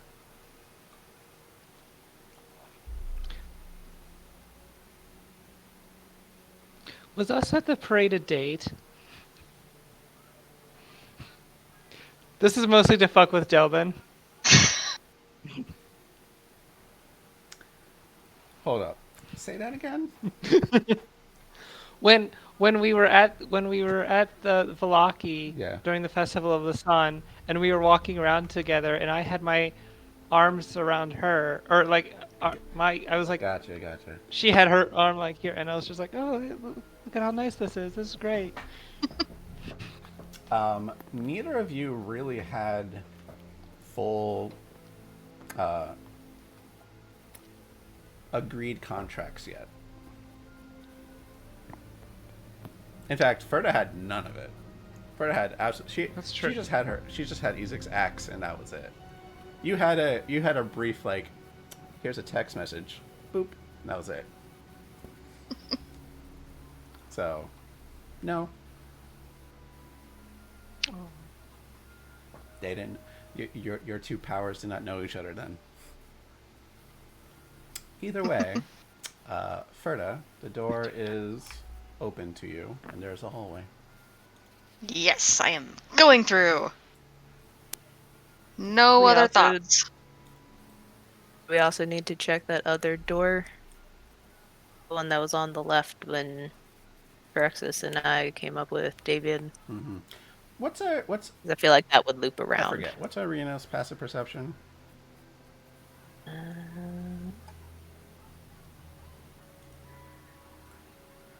19. Cool. Top left of the map. Not the map, of this room. Calling back to another D&D character that you did. As this is going on, you look over to your right and just see like a weird portion of the wall in that corner, and like, that's a secret door. Cool. You might want to check that out.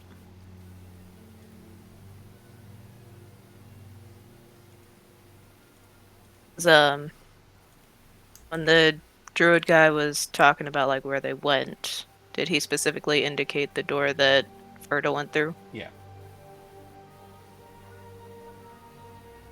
Do I need to check for other doors? There is.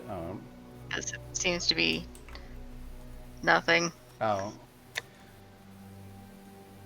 There's a door. Door right there. Can I go through it? Sure. It's open. And if Irina wants to go investigate the other door, the secret door, Yes. I'll just lower it. Hey, it's somebody's bedroom. Mm-hmm. Well, give me a second. As you open said door, and you do spot it as a bedroom. Let's do one room at a time, and we'll do secret room first. As you open it up, immediately Davian is following you. It's like, oh, wait. Seemingly unsurprised by the secret door. This room contains a 4-poster bed.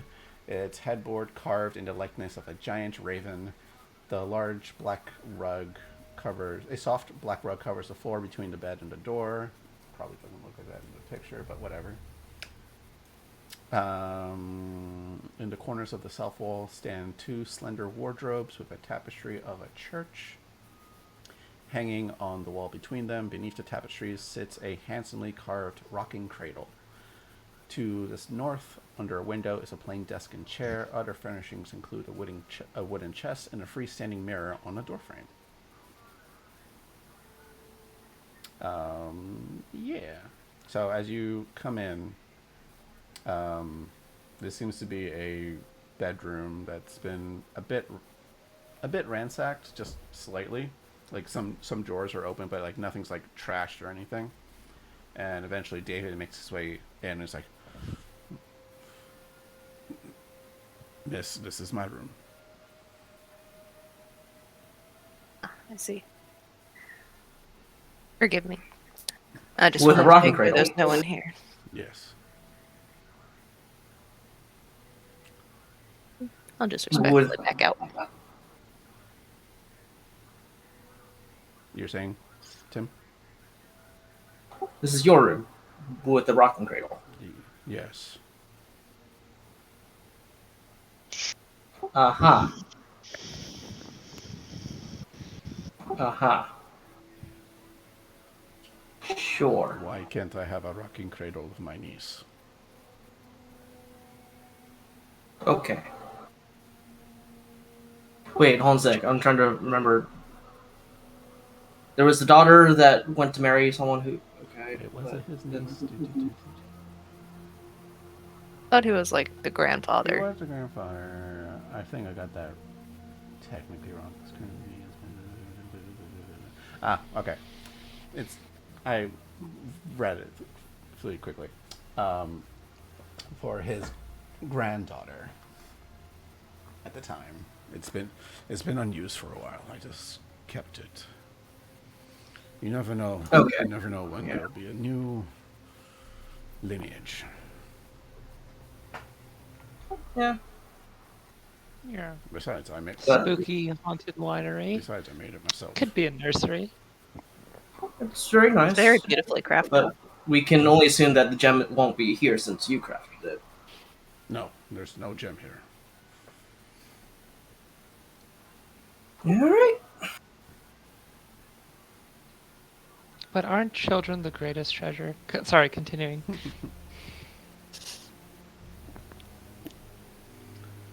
I mean, there's nothing here, so we should probably follow Verda. Skedaddle. Okay. Ferda, as you guys can make your way towards Ferda. Ferda, as you are investigating this room, it appears to be a kitchen and dining room. A rectangular table, 8 chairs, a L-shaped cupboard, and there is a pantry to the side, which really doesn't matter. I don't know why there is a dynamic lighting for this pantry, but there we go. Oop, pantry. There you go. Okay. Doesn't look like there's anyone in here. Nope. There's a lot of old food that's just been left there, as if like people left in a hurry.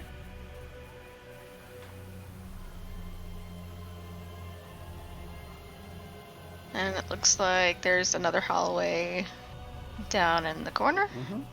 Yeah, I'll just start opening up doors for you because you're like, cool, let's go.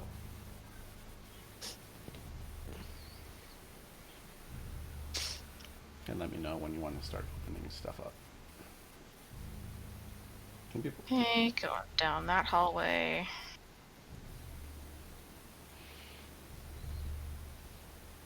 Yeah, so I assume Ferda's taking lead here? Mm-hmm. Alright. Yeah. Cool. Are you going towards door by door, or are you just going towards an open door? I'll just go towards the open door. Alright. As you come around the corner, can you make me... Yeah, Ferda, make me a sub check. Okay, take off Trex's aura because she's not close enough. Or it's just for saves. Right. I'm just going to take a quick look out the window just to take stock of the situation as we're doing this. Okay. Make me a perception check, please. Marina, moving you back just a bit. Okay. Look, Not great. not great, but you can still see the numerous blights that are combing through the vineyard and just ripping things apart. On occasion, you do see a skeletal horse just like running around, trampling stuff up, and My baby. yeah, and eventually catch wind of your mastiff that's also running around as well. At the moment, no direction has been given to come towards the winery, and all efforts seem to be put to find the gem.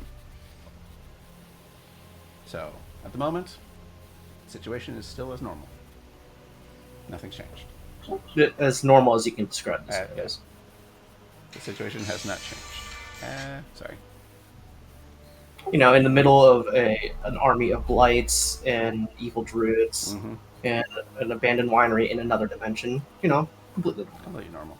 Ferda, as you are sneaking your way in, you can hear chatter coming from this doorway as you get your sword up and put your back towards the wall. And do you want to rush in? Do you want to perceive what's going on?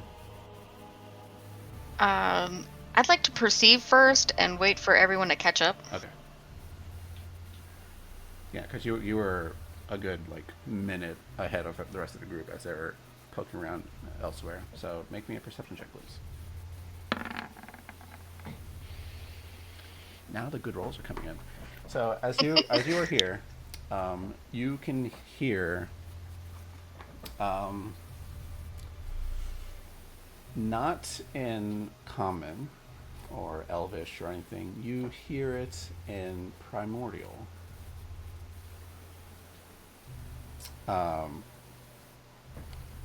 Two individuals talking to each other. You cut into halfway through the conversation and saying, "Blight's master, there are interlopers here in the winery. They've taken out our guards and our sentries. What shall we do?" He's like, "I am aware of that. Have these two blights guard you. I need to make my way to Gulthias. This staff must be protected." It's like, "Yes, Blight's master." It's like, "You two, come with me." And you hear the groans of bigger blights that are in the room, starting to make their way towards the door. What do you want to do at this point? At this point, you see that Irina, Krieg are just poking around the doorway as they're coming in. Use your fireball. That's actually not a bad idea. You know, everything in this house will burn down, right? We can put it Davian out. did ask for no fire. Oh, he did? Yeah. Specifically back. It was just in the Specifically back vineyard. then, it was just the vineyard. If you do if your fire damage stuff is going to miss and hit the vineyard, everything's just gonna catch fire and it'll eventually start spreading. And unless immediate fire control is enacted, the fire will spread quickly and then be way out of control. And you guys are no fire brigade here. Well, Yeah. If only Lucio was around to, cast Tidal Wave. That'd be great. well, I'll just go in with sword blazing. All right. Just kind of catch them on surprise. Okay. Well, specifically, do you do anything with Irina and the rest of the group that are starting to poke around? I will signal that around the corner is where we need to kill them. It's that's where we need to go. It's a lot of complicated hand signs, but okay, you charge in.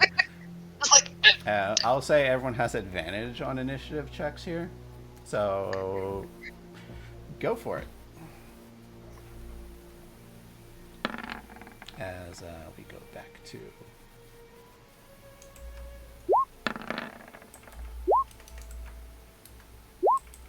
Alright.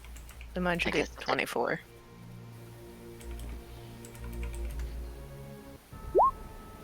I guess I'll take the 18. Wait, why didn't it?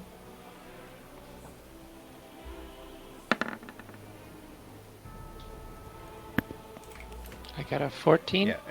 I cannot modify it. Yeah, I'll do it. I got it. Okay. Ferda got. Here, let me modify mine. Oh. Irina, you're 24? Yeah. Yeah. Well, either way, let's let me get some Vine Blights in here. Sweet.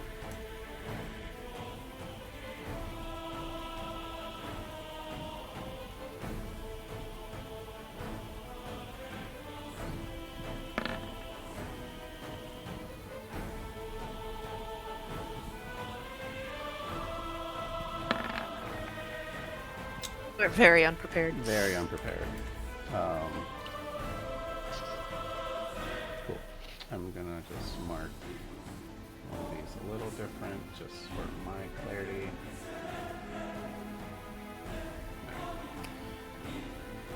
Cool. Well, let's go. Oh, I didn't even need to do descending order. They didn't really change all that much. So, Irina, like everyone will have a surprise round with this because Ferda alerts you and you pass a message on to everyone else to like, you know, gearing up to attack. Go. So everyone will have a free surprise round to either do a movement or an action, what have you, and then we'll go into regular initiative. So effectively, you have a 2-turn thing. So Irina, what would you like to do first? Okay. I'm gonna move to where I can see people.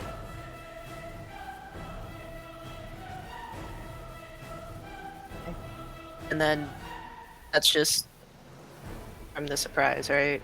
Yeah. Okay. Do I still do my turn now or wait for everybody else to do their surprise stuff? Wait for everybody else. So Ferda, what would you like to do as your surprise? I am rushing in All right.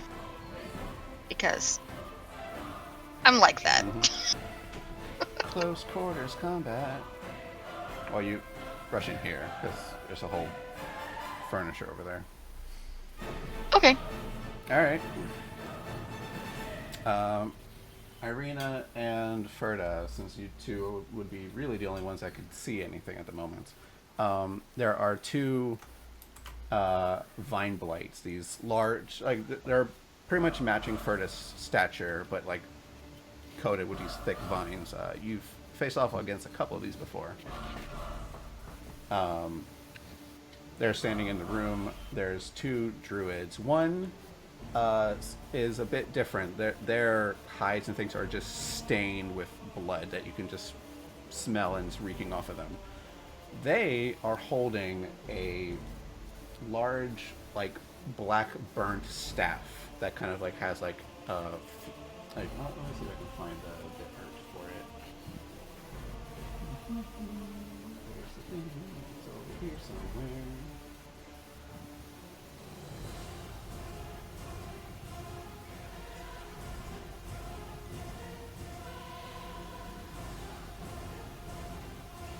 Okay, so it's like a instead of like a solid piece of wood, it's like a bundled bits of branches kind of tied together with leather straps. But the whole thing seems to be as if it was on fire, like black smoke and ash is just like emanating off of it and giving this very foul odor coming off of it.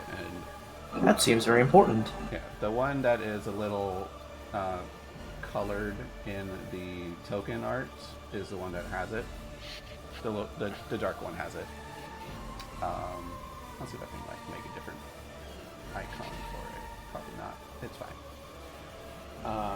They're wheeling this thing. So that's that. So you moved. Ferda, you charged in. Keskion Terexis. Oh, Was it move or action or move and action? move or action. This is really more of a joke question, but how rough are these walls, or how tough are these walls? Like, can we just like Kool-Aid Man through it? The walls are stone, and they are Okay, pretty thick. pretty So thick. no.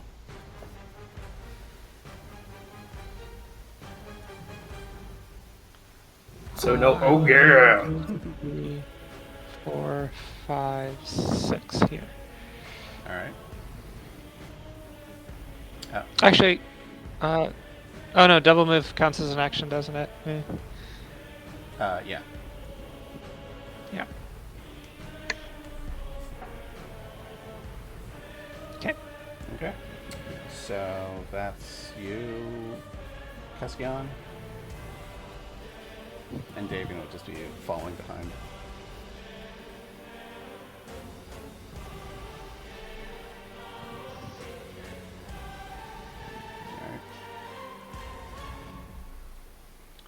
Alright. Tight corridors. Alright. So, first up, Irina. Okay.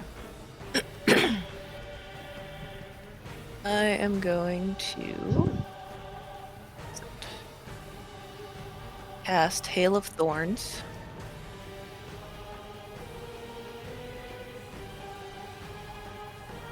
If Roll20 wants to cooperate. Never.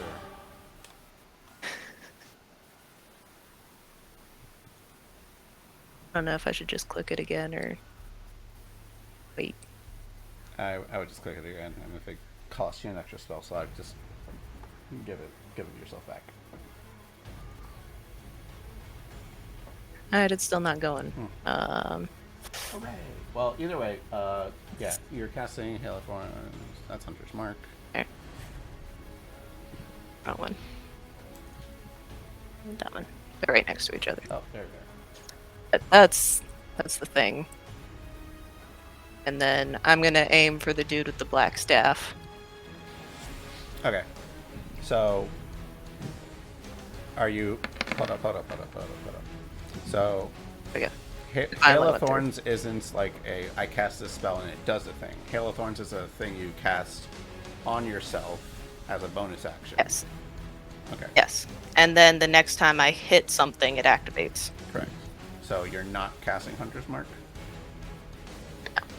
Okay, you were just testing if it showed up. I accidentally hit the description for Hunter's Mark because they're right next to each other. Got it. Cool. So which one are you aiming at that you can see? Dude with the black staff. All right. So, yeah, make me an attack roll. Oh, that didn't work. That did not work. It did not hit, so your spell does not activate. Yeah, you shoot, and he just this male druid takes that black staff and just like parries the arrow out. Okay. And I'm gonna move back because I can still see him and let somebody else get in front of me. Alright. And that'll be my turn. All right, Verda. Then we'll get. Okay. First on the agenda is take a guess. It's rage. Hooray! And with that, Irina and whoever's else in the Krieg. aura, Krieg, yes. Irina and Krieg get 3 temporary hit points. Yay. And before I attack, I will utter back in Primordial, your time is up, dung muncher. And Not a common I will phrase in attack. Primordial, but it translates. I know. I'm gonna go after the druid right next to me. All right.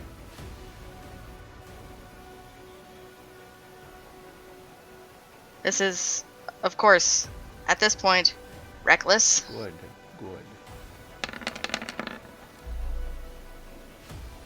Double 14s. Oh, jeez. But nice hit. That's a 15 damage. Crunk.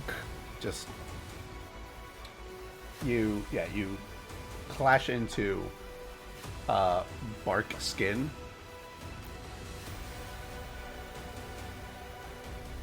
Bargain? Bark skin. So like you hit them, you cut through robes.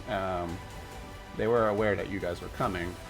You see that their skin is covered as if it was made of tree, like wood.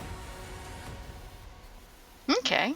So it's like the stone skin spell. Like an just a It's Extra spell it's for the that. druid version of mage armor.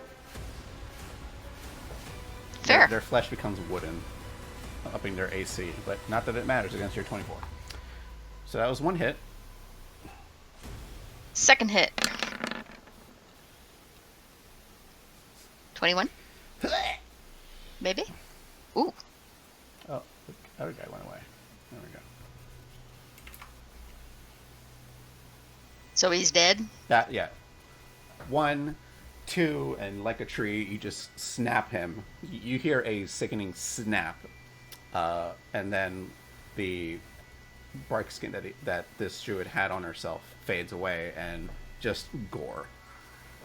Awesome. And for my movement, I'm gonna get even closer. All right, the Vine Blight definitely is going to get an attack opportunity on you. They will do construct. They 15 does not hit you. No. Yeah, so just like bunch of vines shoot out towards you, but you duck and weave. Cool. That's all of you. Keskion. I'm gonna yell at Neferta. I'm doing it again. Go for it. And ice blades are literally just going to like shoot out from the walls and the ceiling. I think it's like a 20-foot radius. I'm basically just going to aim it to cover the entirety of the room. Yeah, the whole room's just going to be covered in it. Ferda, you instinctually raise your sword above your head. So, the spell.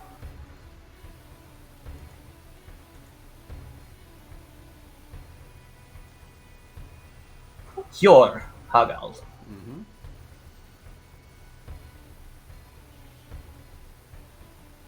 So they have to make a 14 dex save. Yeah, it's like a whole icy barrage of swords. Dex save. 20-foot radius is actually even larger than that. Oh yeah. But yeah, don't worry about it. Focus it in as much as you can. Well, hold up. A hail rock pounds the ground in a 20-foot radius, centered on a point within range that you have to see. So it has to be. I can see through the window. Fair enough. And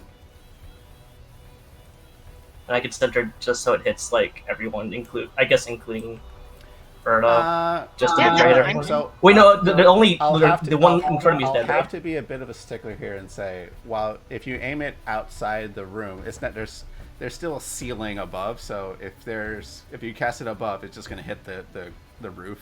True. So I guess I would have to aim it inside the Yeah, room. yeah. Huh. Oh well, I'm gonna aim it inside the room then. All right.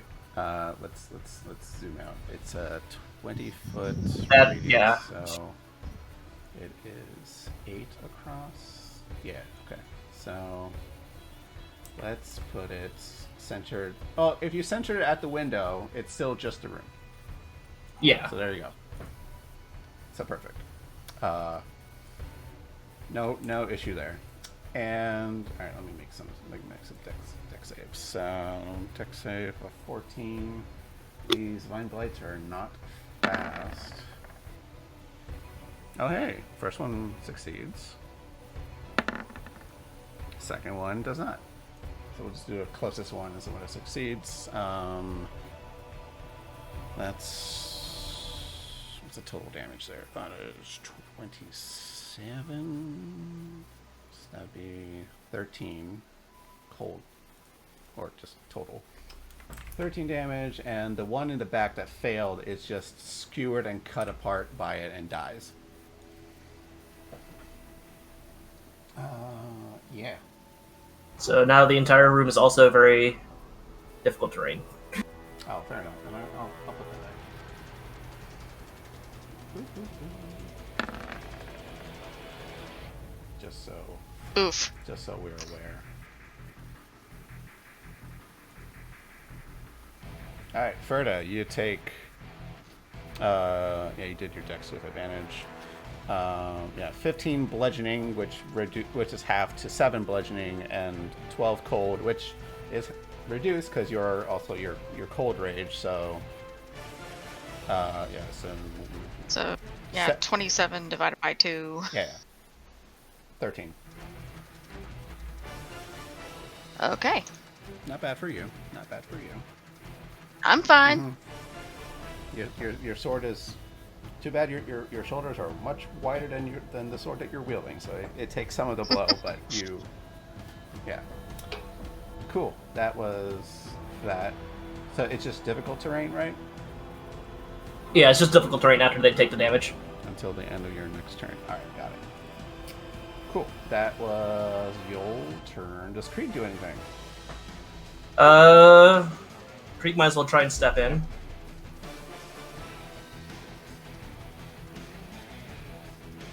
And it could.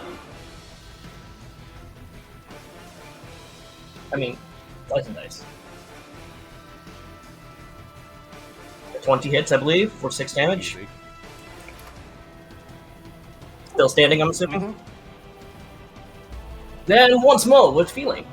It does not hit. That's another So one. many natural ones. It's my only. It's so tiny. It's my only saving grace. We're not used to cramped quarters combat. Yeah. Why did I wield this gigantic sword here? Yeah. This is where Terex's shines. It's like, haha, dueling. Cool. Davian's turn. He's going to come in, see what's going on, and point to the one with the staff. It's just like, you killed my family! And he's going to start, so he did 5, 10, 15, 20. And he can only step in a little bit through the icy sword paths and try to cut up. Actually, he's going to. Does he have a thing? He does not have a cool custom art token for it. So he gets angry, and you see his white and gray speckled hair get dark black. His parts of his skin, you see black feathers just start shooting out a bit. His limbs elongate just a bit. More talons show up. The underside of his arms shoot out longer feathers, as if like smaller wings are starting to come out of him. And his nose just gets a bit more crooked. He doesn't go full beak right now, but he's starting to shift a bit in rage. You've seen similar aspects of this, like what Poppy does, but he's becoming like a were-raven. Well, he is a were-raven, but becomes more of a were-raven. A sight that you guys have not seen in a long time. Last time you saw this was when Erin was starting to shift for the first time, when her life was saved. So Davian just drops his cane sword to the ground and just starts. He's no Poppy, so he's going to start. In fact, no. It says here he does bite, so yeah, he's going to bite. That's what he does. 17 hits. He bites the thing for 3 damage. It's not a humanoid, so it's not going to infect it by any means. Second attack definitely hits for 6, and you see that Davian like lunges at this vine blight, and just like a beak fully forms at this point, and just starts pecking and biting at it and ripping it to shreds like a savage animal. And this vine blight is just torn to pieces and dies. And that's Davian. Terexis. So there is an uneasy calmness to her steps. She's just simply striding. And as she makes her corner, she's murmuring what seems not a hymn, but like like not a prayer either. But she says, For it was said that those who followed the queen would become much alike these frost-laden demons who dwell in matter, and then she disappears because I'm doing Misty Step. And then That's such a Darth Vader move for you to do. I know I appear on the other side and say, but in whom no light may be found, and attack. I'd say, yeah, you're yeah, you can stand there. That's fine. I like if this is a Star Wars thing. It's Irina and Keskion are the stormtroopers with the things just shooting into a corridor. Ferda and Krieg are the heavy guys with like the what do they call it, like the not the these Vibro axes. fiber axis. There you go, hacking, slashing away, and then just Darth Vader just slowly coming in. It's like, all right, did you guys finish the job? No, all right. My turn. When you Misty Step, because I think it's been a while since you've done it. This is the first time I've done it. Fair enough. As you Misty Step, there is a flurry of ice, like a little slow flurry that happens. Like there's a little snow pile that happens where you are, and then where you emerge, there's a small burst of ice. So that was your bonus action. It's attack time. It is attack time. Advantage first because one. flanking. It is flanking. Yes.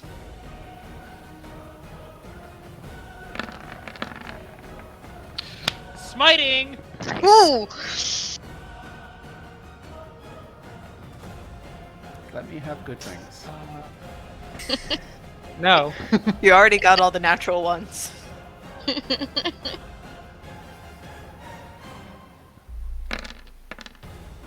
And then we double it because Yeah, we'll just double the total. Okay. All right, cool. Well, as this druid leader is facing off against everybody and like about to come to blows with Ferda, sees you step around, like doesn't really notice that you appeared behind it, and then just I'm not even gonna do the math. How do you take out this druid? just lunge right through the chest here, and then frozen. Holding this blackened staff at you, Ferdinand, just like about to like wail at you, and then and like you do when you smite things dead, it's just pure part where the puncture wound is, and then like part of the torso that is hit just freezes over. A large ice crystal shoot out.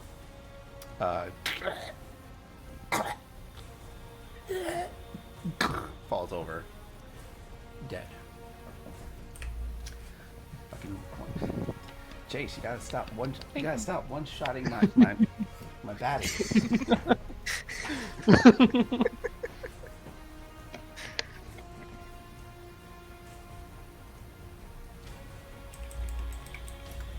And you sounded the triumphant, like, trumpets and everything. Mm-hmm.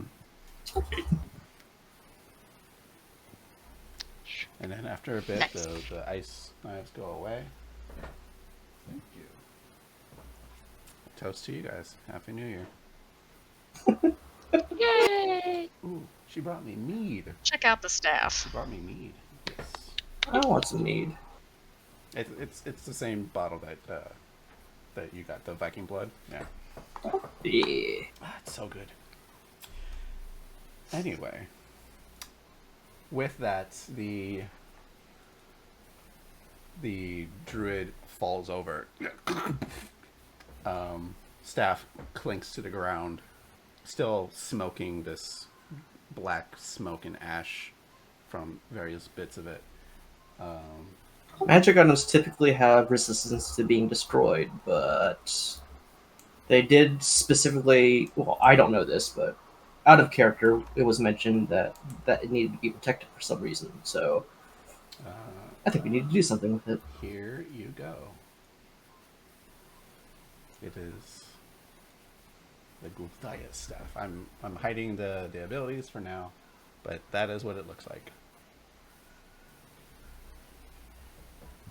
I don't think I want to touch it. I can try and identify it. Please do. Yeah, go for it. Davian comes over to the druid body and then like takes a few more angry pecks at this corpse. And now his beak is covered in this person's blood and just like, thanks. All right. I just hand him a handkerchief. I'm going to start dowsing over the staff to try and identify it, see what kinds of telemetry I can get from it. Okay. Are we taking 10 minutes to do so? I'm assuming there's nothing left on this floor. At this floor, yeah, pretty much. There's nothing else on this floor. Well, there's two smaller rooms that we can like poke around in. So like while you're doing it, people can investigate these rooms. So I'll be focusing on this on the ritual for this. Okay. Let me just. I want to look outside. Yeah, let me describe this room real quick. This room. Oh. Fascinating. This room appears to be a printing press.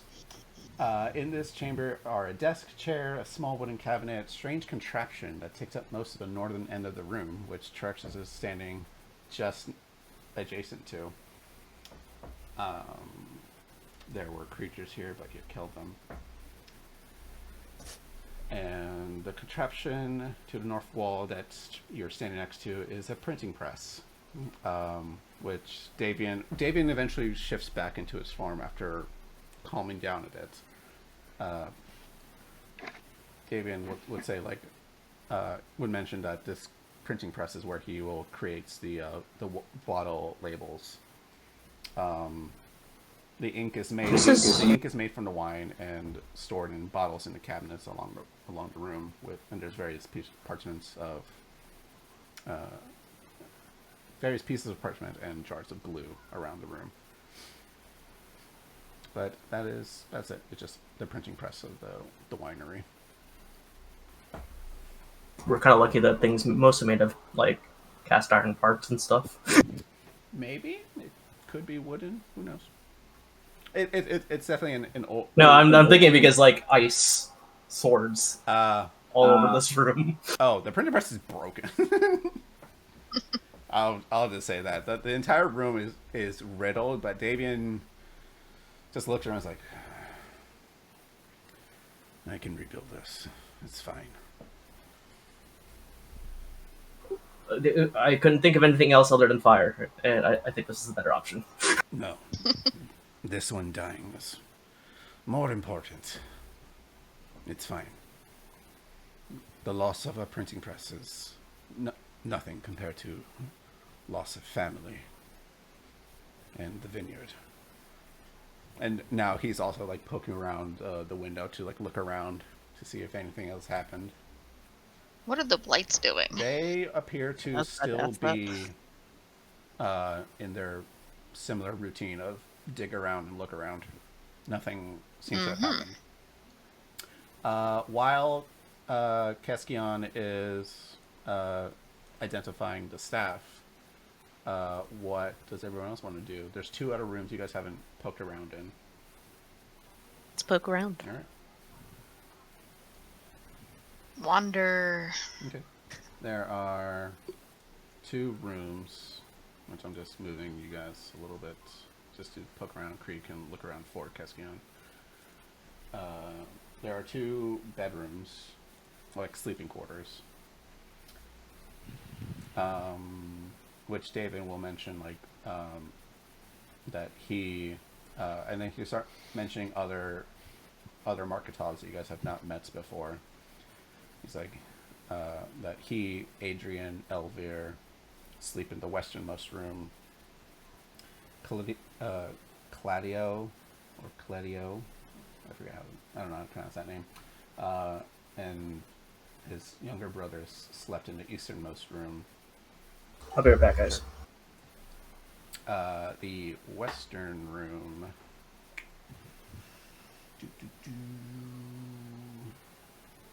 Yeah, the western room appears to be like more of the adult, like an adult sleeping quarters. The eastern room seems to be more like for children, as there is a large rocking horse made of black wood in there, carved into this rocking horse is the slogan: "Is no fun, is no blinksy."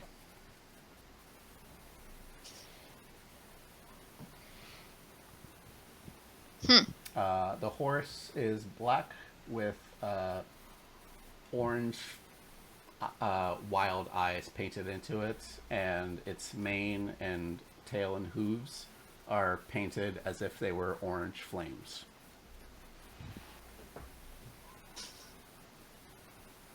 It's a neat Sounds like a design. race car. Also, carved into like the, I guess like a horse collar, is the name Bucephalus.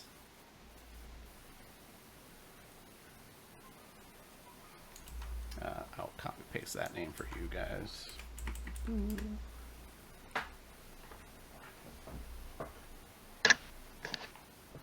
Let's just call him Bo.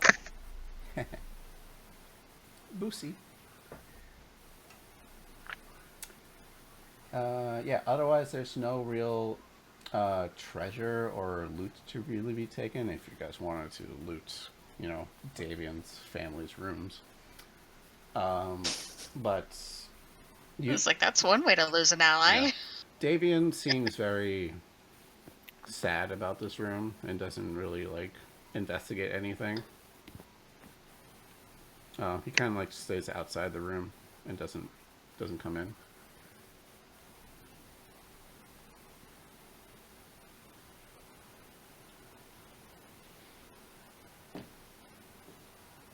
What do y'all do?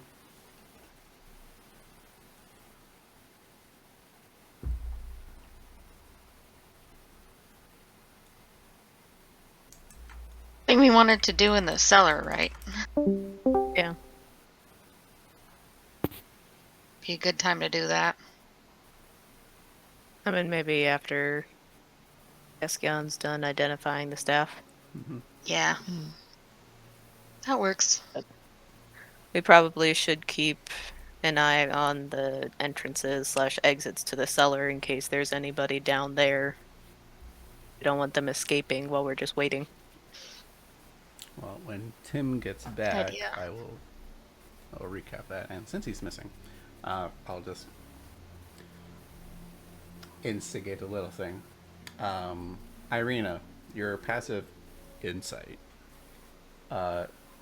shows that Davian's feeling a mixture of sadness and anger when looking into these sleeping quarters. Like someone who's recently lost people.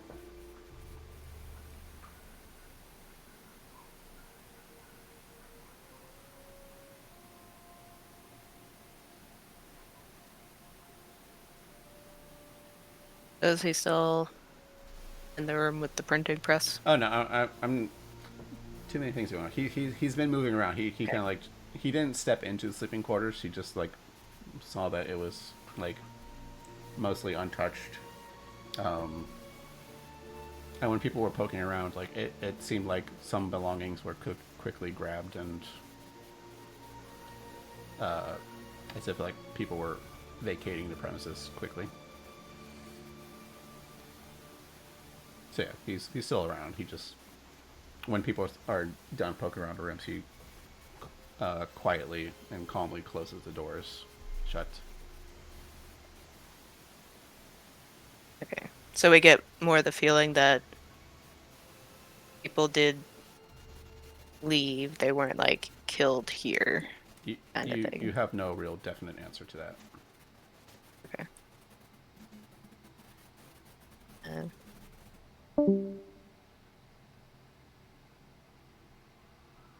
Who did we lose?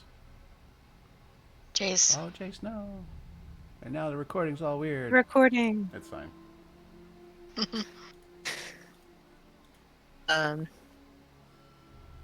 While seeing that he's a bit distressed, I would put like my hand on his shoulder Mm-hmm.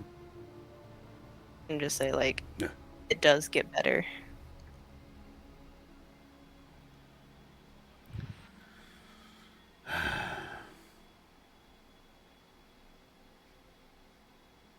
Just trying to comfort him. The Marketovs are one of the oldest families here, you know.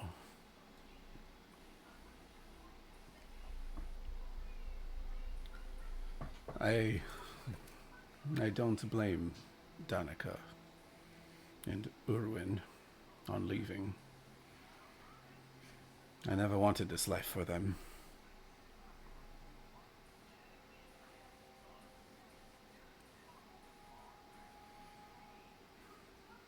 Just curious. Mm-hmm. Would I remember the Marketov family from any of my past lives?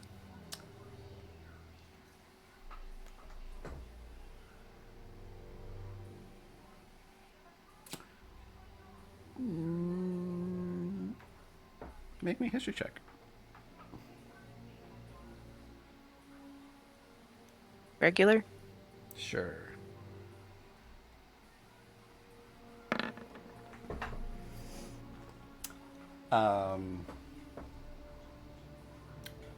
I'm sure as a DM there would have been some lineage and names with the Marketov family. I don't have that readily available to me, so we're just gonna go.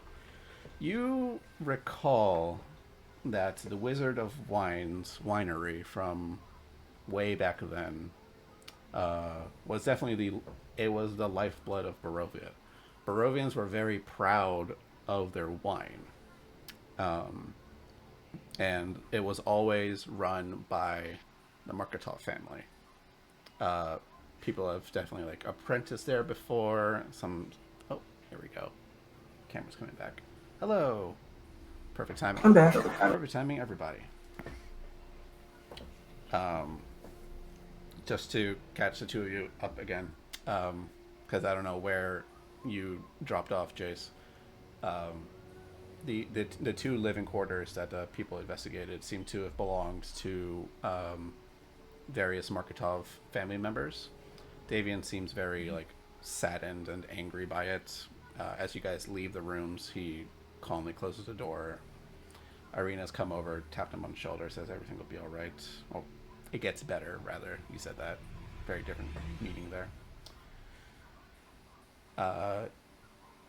Irina made a history check to see, like, did she remember anything from her past life thing of what does the Marketov family mean. The Marketovs have always been around as long as you can recall, or your past memory kind of recalls. People have apprenticed there, worked for the Marketovs on occasion, but never really like been in any station to like, oh yeah, I now run and own this place. It's always been a family business and a close secret of how the wine is done for most people. It's like family secret stuff, and people just kept it at that, not knowing they were were ravens or any fashion like that.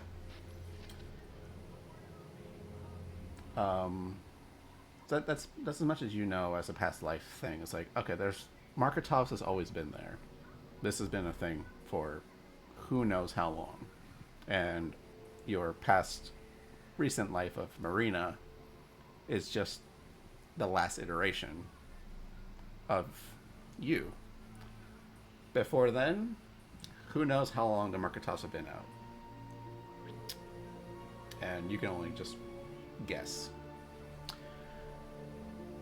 Davian does turn towards you, though, and says,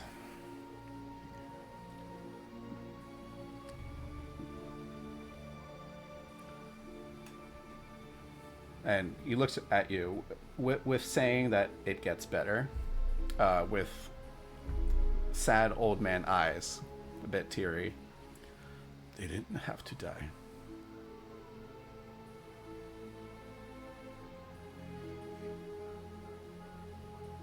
what know. what good is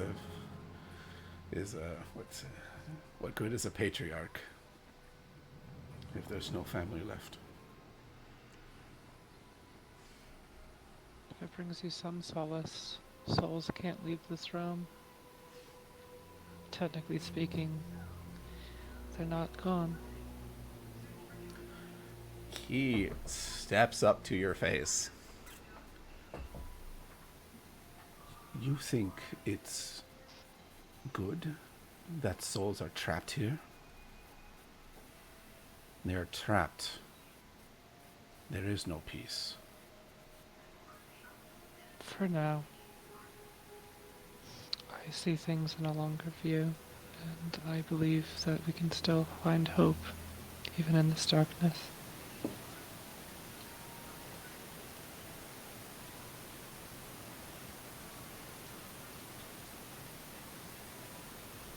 There's a lot of static on your end, Jace. I'm on an island, and there's like a monsoon going on. Can you be on push to talk, please?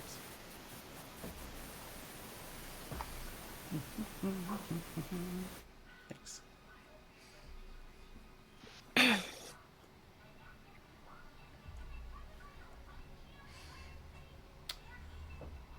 Yeah, he's curious at your comments on grand scheme of things. Not really liking that answer towards, hey, my family's dead.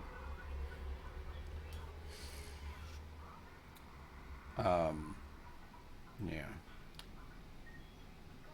Keskion, you finish your identify on this staff.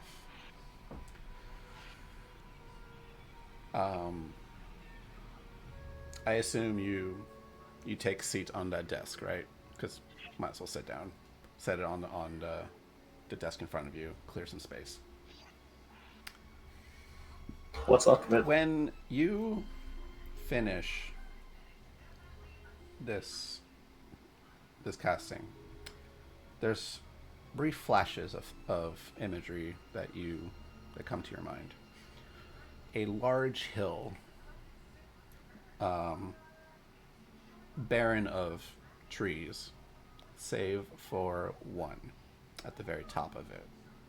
This gnarled black tree that kind of in a Whomping Willow kind of sense from like Harry Potter, like the branches like move on their own in like an unnatural tendril like fashion that just creeps you out. This massive tree there with like bodies tied up to various branches that kind of just swing by either from the wind or from the branches moving on their own. A small circle of druids kind of like with arms out in reverence and prayer. You get a vision of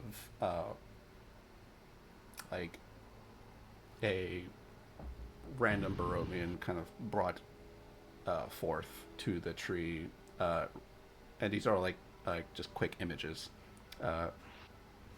He is quickly cut down, not to die. Like he's not cut down dead. He is cut down in a similar fashion what you saw with the hook, just like impaled, a bit disemboweled, blood pouring into the roots of this tree, and the tree reaches out and grabs the person, just pulls them in.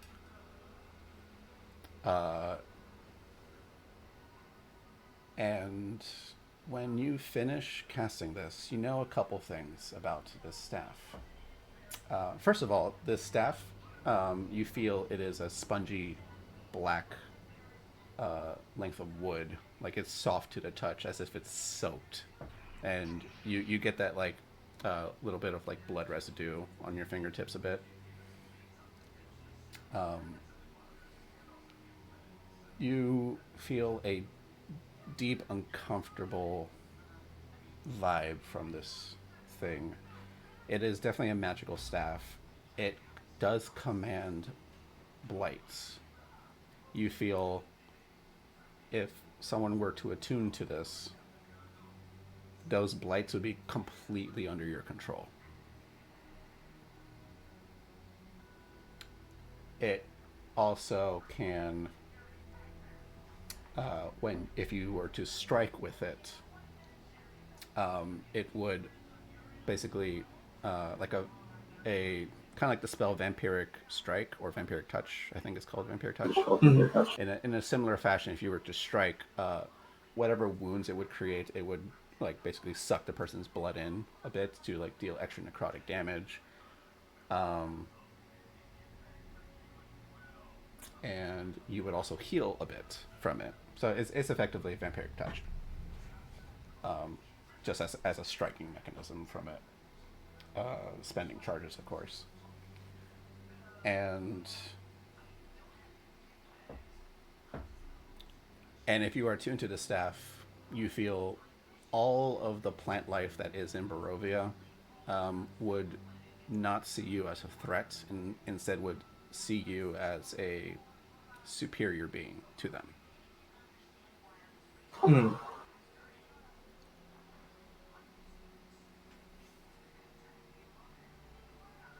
And yeah, you know that much. But I do still feel kind of unsettled from it, or do I just feel unsettled from the visions? Visions and the thing, like you can tell this staff is evil, but it is still a tool that can be used. And I've now updated the thing. Why are you bold? I don't want you bold.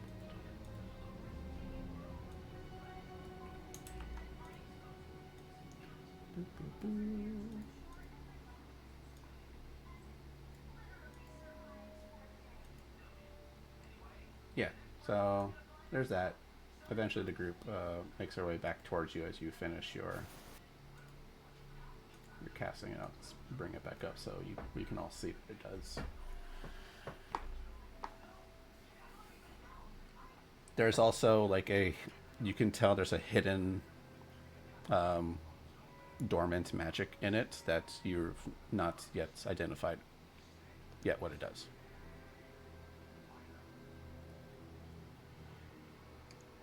Your best guess is if this staff were to be closer to its source where it was created, and also there would have been a thing where some ritual of these druids were given a portion of the tree, like the tree gave a portion of itself to this druid to use as an implement to command the blights. You feel like if this staff were to be brought back to the tree or be closer to it, it could maybe unlock more of its latent power.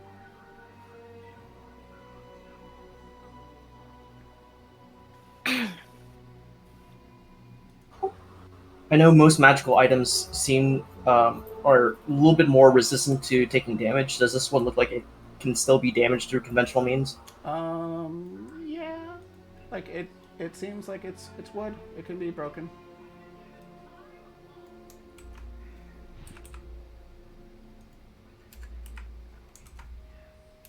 I don't suppose there's any way to make it not evil.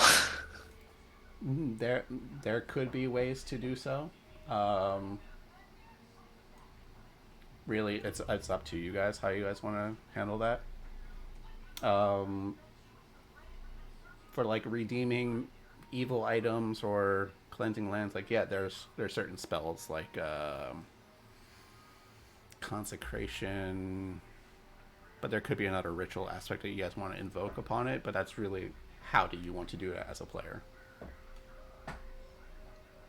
Yeah, because this seems like a really neat item, but at the same time, I'm not keen on using something if I know the source is probably of a corrupting nature.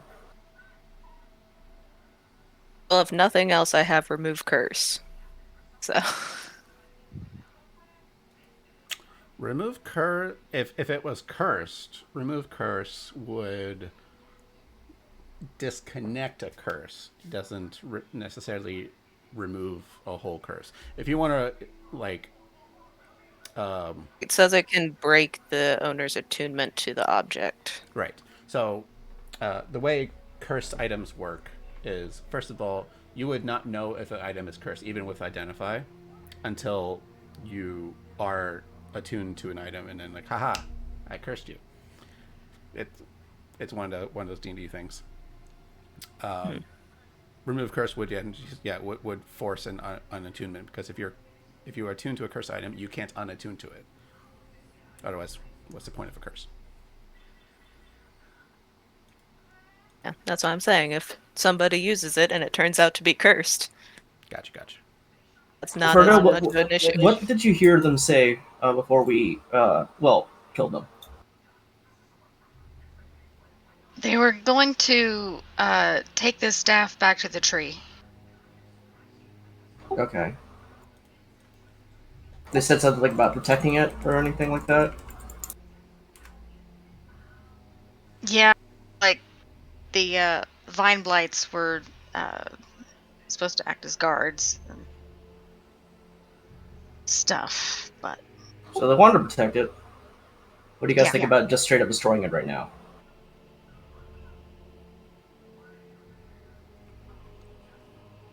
I'm all for it. I would like to send the Blights into the village of Barovia to get rid of Eyebrows Man, and then destroy it.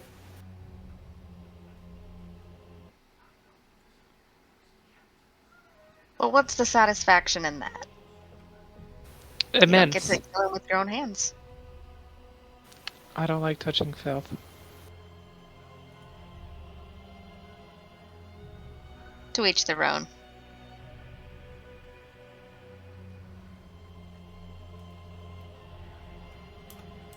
Krieg? I don't care for stabs. Yeah, and this one's kind of creepy. I mean, you're a little gothic. Hey, that was just a phase. You're wearing black Rena, what do you think? and an orange trim.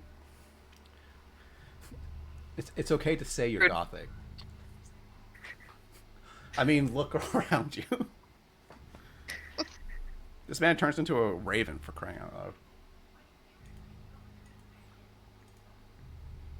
I think All right. regardless, we should clear out the rest of the winery, because we don't have time for anyone to attune to it anyways. Yeah, let's go to the basement. That's probably where we'll find the gems. The Maybe. gem. The Chaos Emerald. If we're lucky.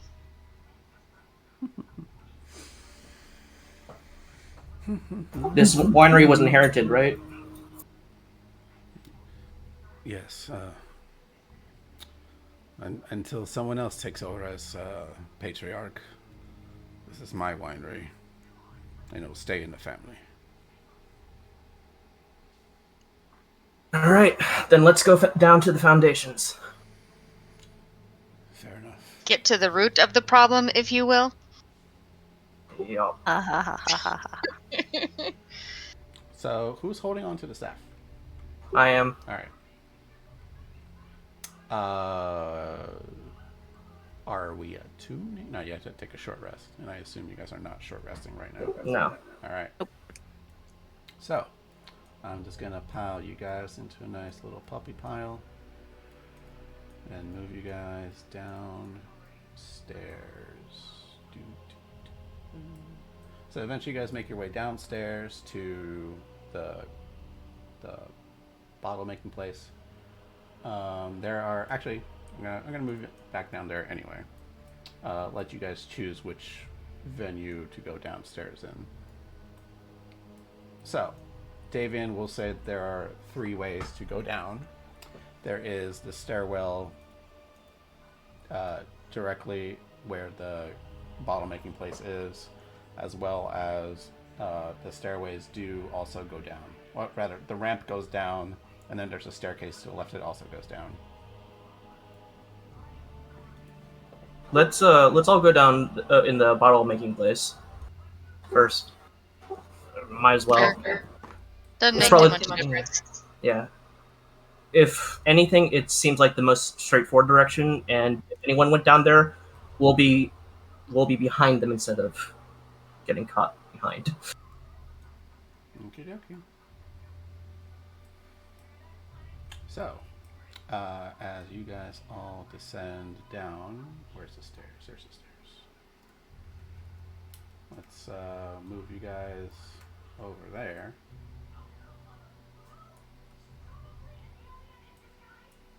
So much blackness. So much blackness. It is a narrow stairway. And I don't know if there is lights. There is no lights down here, because it is just dark. Shit, I can't see. Okay. Do we have a source of light? Anybody got dark vision? I have my invocation. I can see just fine now. Hold up. There's a door. Boop. So Ferda can see. I can hold a firebolt. I could cast light. That might help. Casting light is better than fire. Yes. All right, so who wants to have something Irina that wins glows? this one. Irina's casting light? Yeah. On what? That is the question, because I have literally nothing.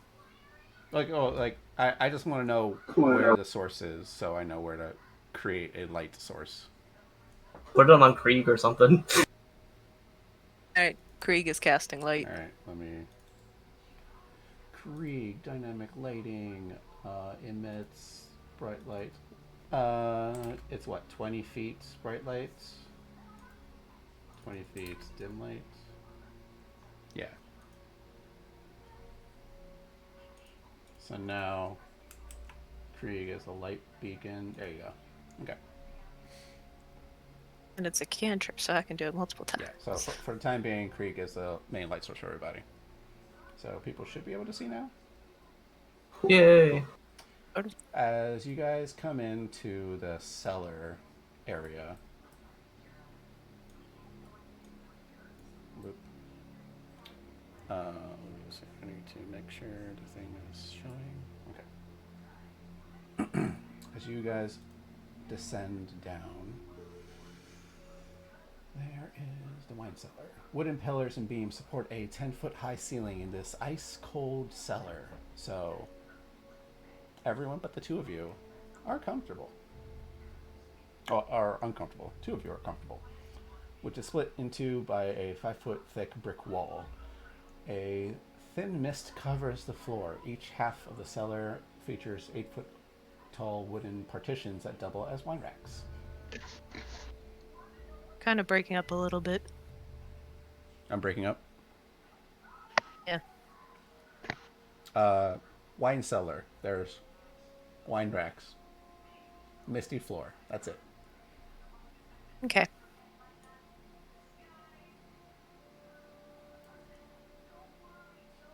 long as there's nobody here, shall we move on? What's north? Point. Which way? I'm moving Krieg towards that direction. That's just another side of the wine racks. Okay. It looks like the only way to go is to the left. Mm-hmm. Hey, Irina. Guess what? The secret door. Secret tunnel. Hey guys, there's a secret door over here. How are you able to find these so fast? Passive perception. Ridiculously high passive perception. Mm-hmm. Also, you have dark vision. So what now. is behind door number this? Also, you have dark vision now. Do? Your Ranger Enclave gives you dark vision at 3rd level. Does it? It does. Yep. Oh yeah, the umbral sight. I forgot about that. There you go. So that means I should be able to see everything, right? Yeah, you should be able to. So I can't see where there's no light. Oh, then maybe this token is just not. Oh no, I have it set to dimming. So like, even if I moved you away from Krieg, you should see those things at a dark tone, but you should still be able to see, because that's how dark vision works. It's not clear vision.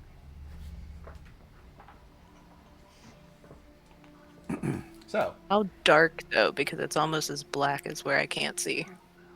well, that's how it is. Okay. I'll make it gray, dark gray. I need it. Ah, that's better. I need it. So what's behind the secret door? Yeah, let's open this door. All right. As you open said door, let's get that door. There's a tunnel. There's a tunnel, and in the tunnel, Davian seems surprised at like this secret tunnel. He's like, "That's I think we found the resting place of the gem. that's new." Perhaps. What's the marching order in this place? Krieg first. All right. Krieg is my human meat shield, or I guess my ghost meat shield. I need. Where are you guys? Boop.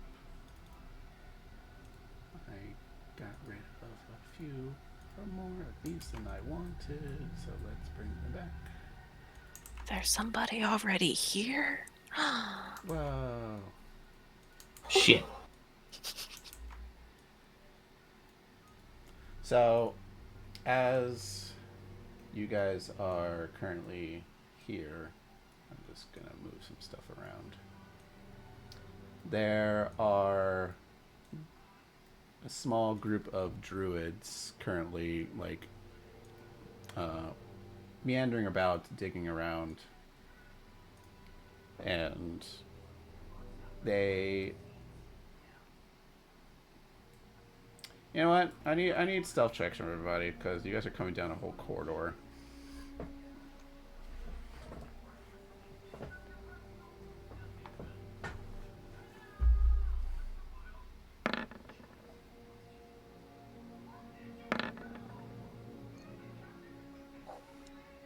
Oh, Krieg actually did pretty well. Hooray.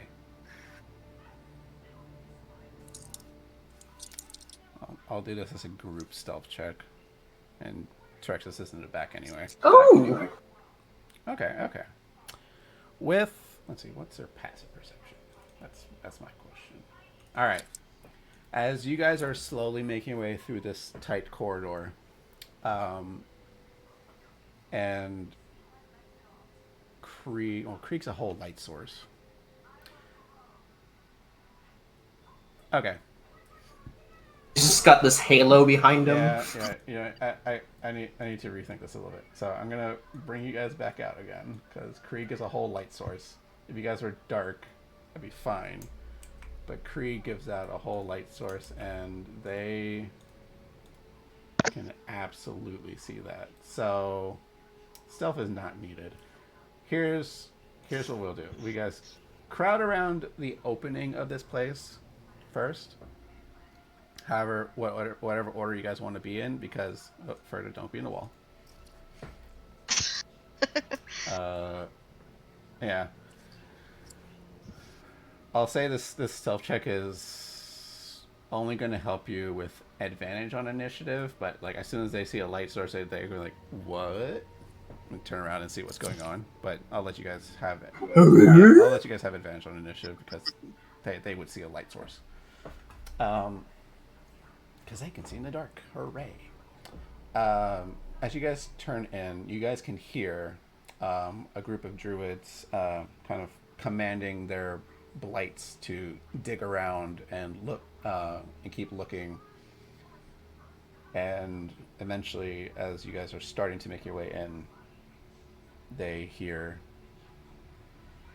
the stone door open and a whole beaming light source emits, and they say, like, Intruders, get in positions. And then they start to get in positions. And let's just go straight into initiative again, please. I think I'll take the 7. God, that's terrible. So we could get advantage on initiative? Yeah, because like Yeah. I had you guys roll stealth already. Yeah, Alright, that's better. there you go. Ferda, you're still an 18. Rexus, you're a 16. That's not bad. Davian's coming in.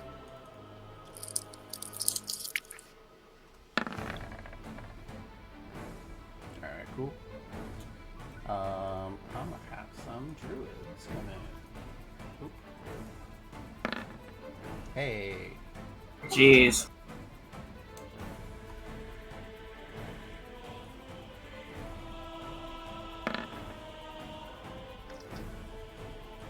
Descending order, that should be everybody.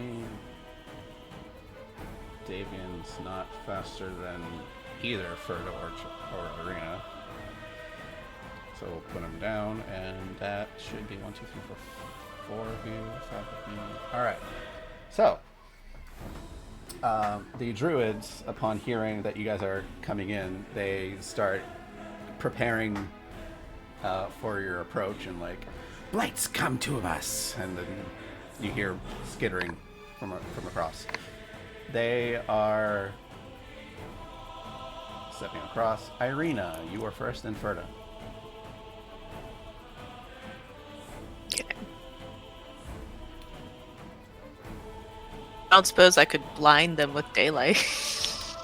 Daylight does not blind. Alright. Let's see.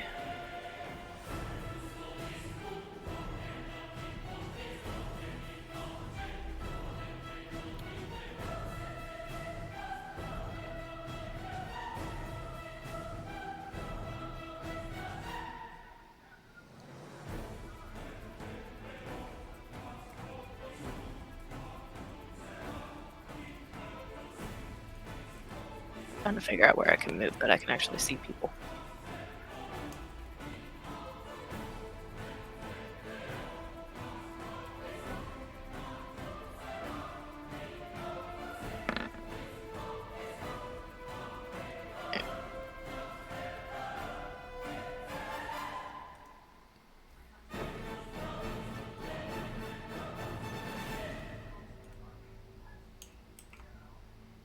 Yeah, from there you can see you can kind of see 2 druids to the left and right of you in the darkness, and then further into your dark vision there's a needle blight, 2 needle blights on the far end of the room, of this cavern.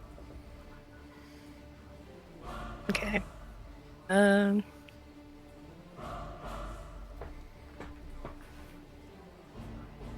quick question. If I do spiritual weapon, Mm-hmm. can I attack with it and do my own attack? Yeah, because It says effectively it does its own attack. so. I'm gonna do that. Alright, I have a spiritual weapon ready for you. Should you want it? Let me make it available to you to use. If you look under spell templates, Where's that? it's in your journal tab.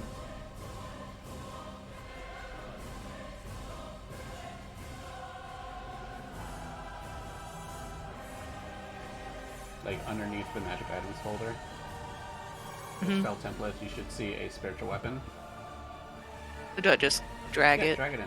Where I want Drag it? it in, and also you can open it up as a separate character sheet, so you don't have to like okay. recast spell slots as you attack.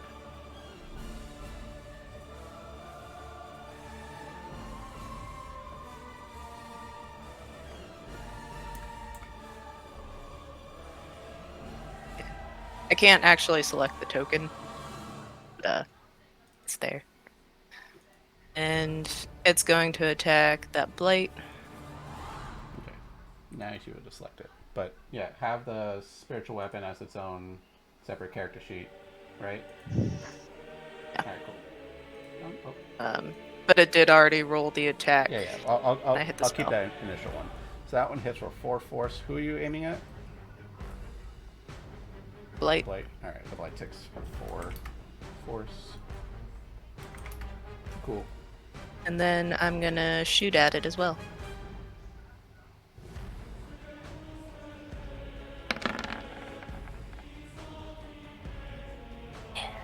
Now I can actually hit things.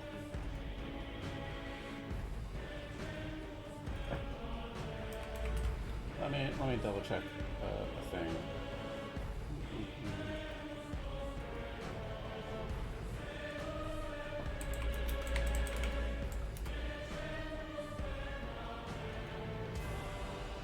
I need you to make me the attack roll again, as if you had disadvantage. Why? Because he is in darkness. And this is to go with the rules here, and it was just a thing that D&D does. I just do a normal roll and then take the lesser of Yeah, the two. I'll take the lesser of the two. Just to let you guys know, dark vision doesn't mean you can see perfectly fine. It's still lightly obscured, and by the rules of lightly obscured, you have disadvantage on perception and attack rolls against targets in lightly obscured things. Because you don't have a... Do I need to do that for both attacks or just... I'll say the attack? spiritual weapon's fine because you're commanding it to attack, and it just knows. Okay.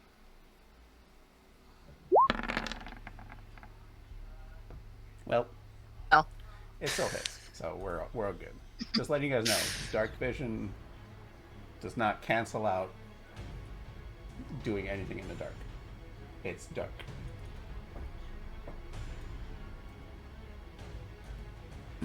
So that was Anyway, that's my turn. Ferda, then Davian, then Terexis. Okay. I am going to rush in. Mm-hmm.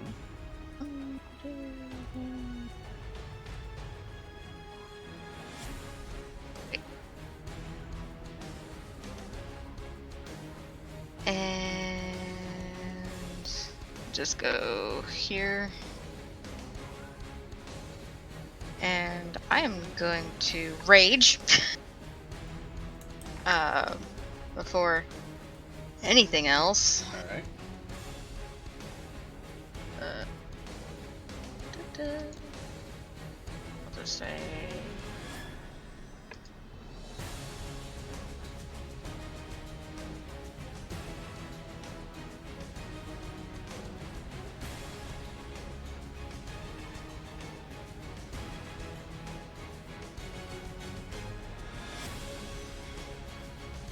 Okay, and then with the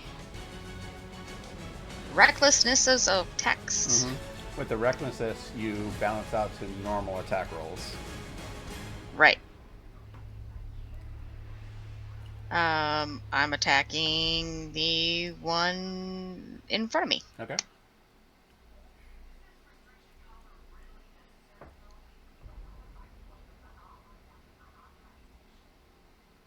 In front of you, meaning above you. Yeah. Got it. That easily hits. Cool. Thunk, cause barkskin. Fair enough. And I think I will attack the same one again. All right.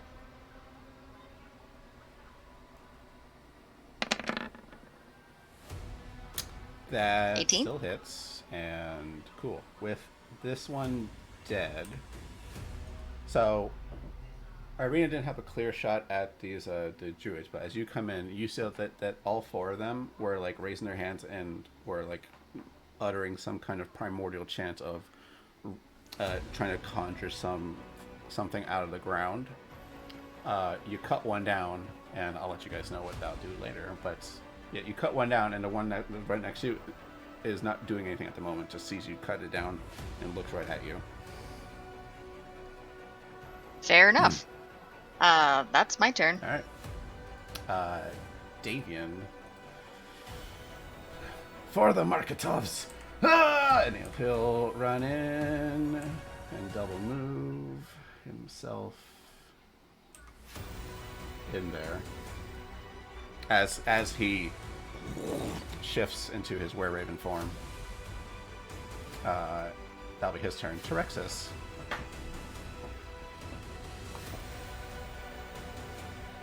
Okay, I'm gonna move real quick. Mm-hmm.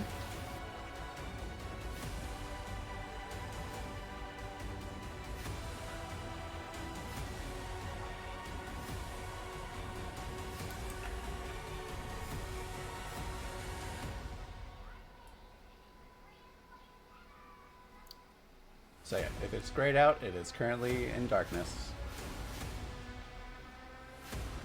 It doesn't matter with my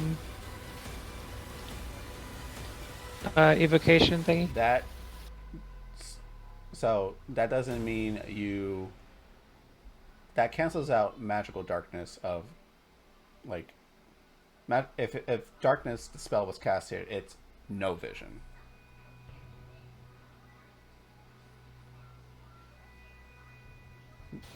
I thought it was. I thought I could see in darkness Right. as if it was like normal. Right.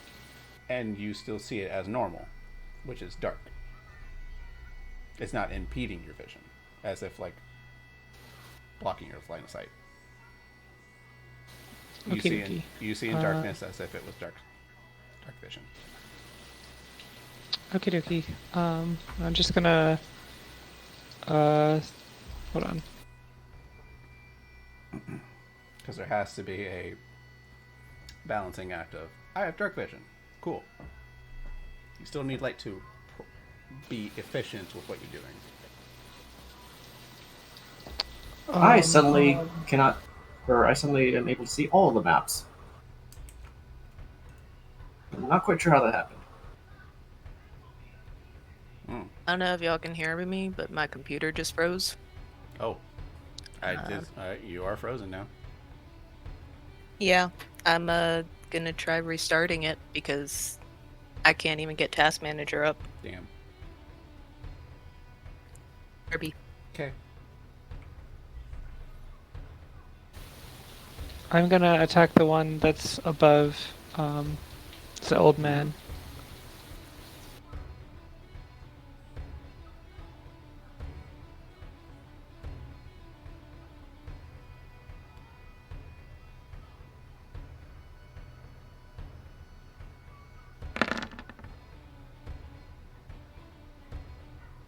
Is that with disadvantage?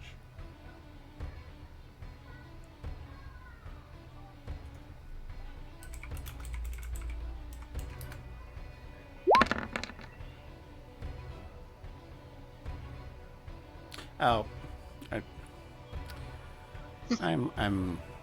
it should not, attack should not be disadvantaged in dim light, because it's not actually obscuring attack rolls, just perception. Okay, so never mind, I'll take the first roll, and everyone else should hit normally anyway.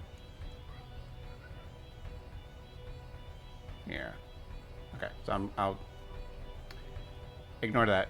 There's no disadvantage on attack rolls in dim light. It's just perception. Okie dokie. I was looking at a wrong ruling. But either way, that's just how dark vision works. So 24 hits. That's 15 damage. Cool. That druid's still up.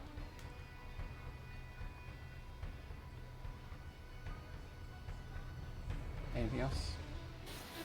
Hold on. Alright, just restart. Bonus action, Shield of Faith. Okay. On yourself, on someone else.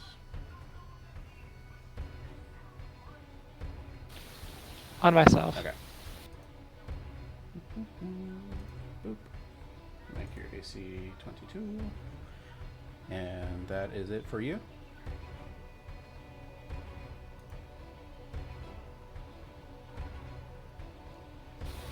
Yeah, that's it. Cool. The needle blights go and they stay where they are and are going to shoot at 2 of them shoot at Ferda because you're the closest thing to them. And they don't need no dark vision. They have blind sight. Ferda, needles. 22 to hit you. For 10 piercing, would reduce to 5. The second one shoots you for 14, will miss you. Terexis, the 3 to the right shoot at Davian. 19, 14, and a crit. Davian's AC is terrible, so he'll take half of that. Oh, my roll just re-rolled again for some reason. So he takes all 3 shots. And the crits. Alright. Wrong bar. Alright. So yeah, as he's coming in, he gets riddled with just a barrage of needles. Long, thick barbs just impale him. He seems okay. Something that you all would be aware of for like any lycanthrope is similar to a barbarian's rage. They have damage resistance to physical damage sources. That's them. Here's the thing that they were trying to do. With 1 down and the other 3 are still up, something crawls out of the ground that they were trying to summon. You see the 3 druids raise their hands up, completing their spell, and a large plant behemoth just bursts out of the ground, sporting various flora and fungi and vines, and it kind of stands on its own like a large squid-like thing. Welcome back. And you spot this thing show up. Standing a good like 12 feet tall, with... Seems very flammable.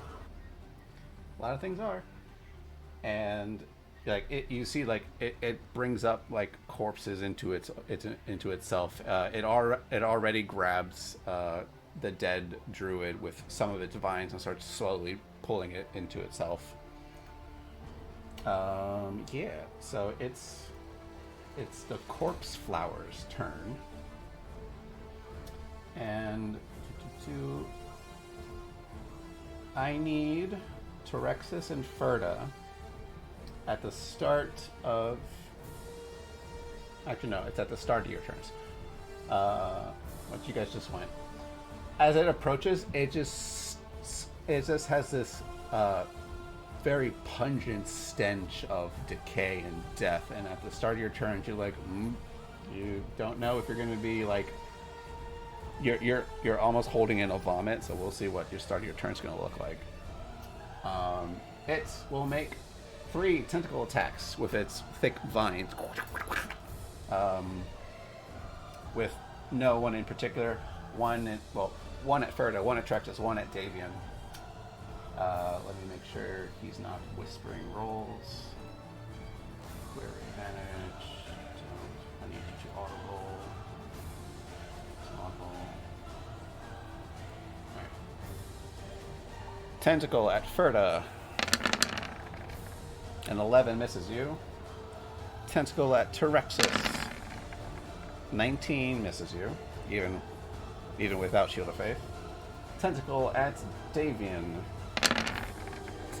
An 11 misses Davian.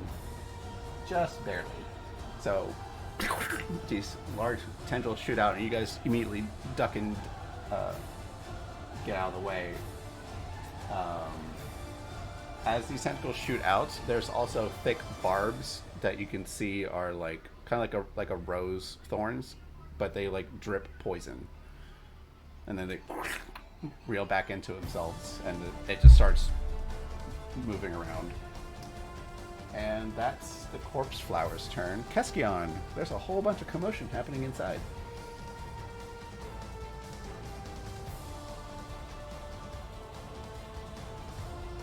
It is your turn.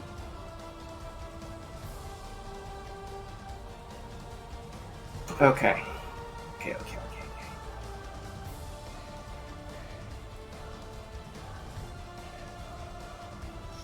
I am going to give Krieg Shadowblade, as is my usual.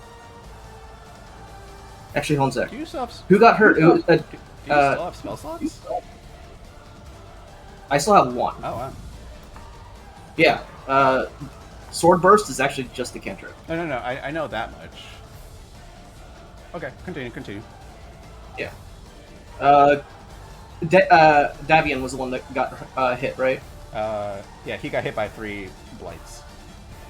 Alright, I'm gonna move Krieg up. Alright. Then I'm gonna cast Shadowblade and give it to him. Everyone can see. Which, yes.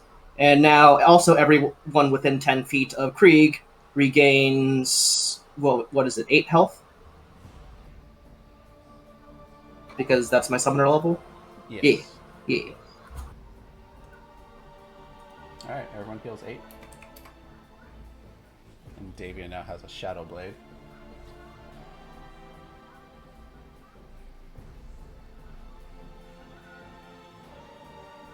Which, since you're like not looking at Davian, you summon it at Krieg, telling him to pass it to. No, I was giving it to Krieg. Oh, Krieg! I heard Davian. But I wanted Krieg to be in range of Davian, so Davian could get healed. Okay, never mind. Fair enough. So, and because casting is still a bonus action,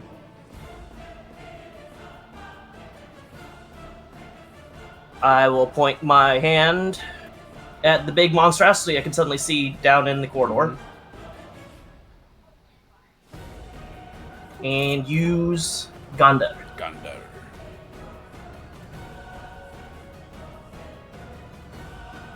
Where is that thing?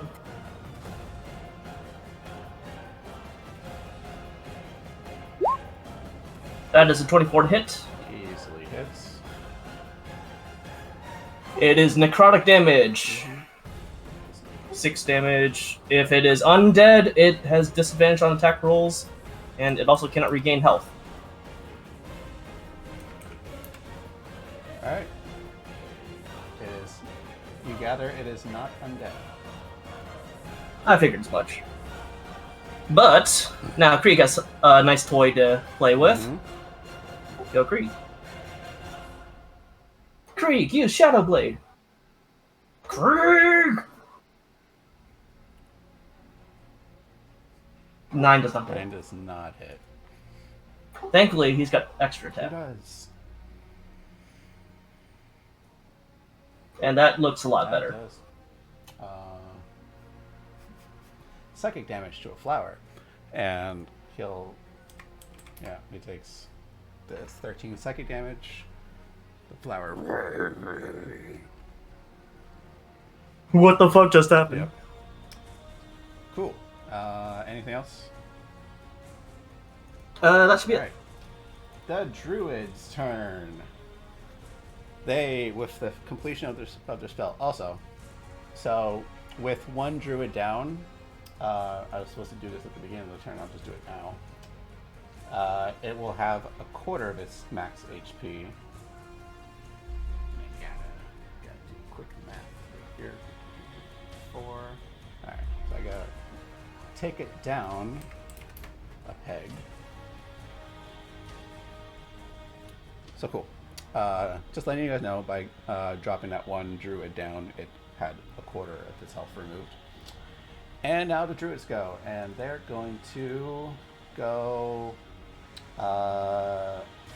full spells at everybody in front of them. So, Ferda, I need you to make me a... Oop. Constitution save. Does she get the attack of opportunity too? No. It's an area spec in front of you. If it was a ranged attack roll, yes. Got Actually, it. no. If it was a ranged attack roll, it had disadvantage. If you have Warcaster, you can make an attack opportunity roll. Well, you're fine. Cool. Instead of 15 thunder damage, you take 7 thunder damage from the one next to you. And then the two on the right are going to cast their thunder waves at... Let's see, how is this going to work out? It's a cube. So the one to the top is going to cast their thunder wave at Terexus and Krieg. The other one's going to cast at Davian and Terexus because they can't affect... Oh, no, they can get Arena. That's a cube. Alright, so I need Krieg and Terexus to make me con saves. Por favor.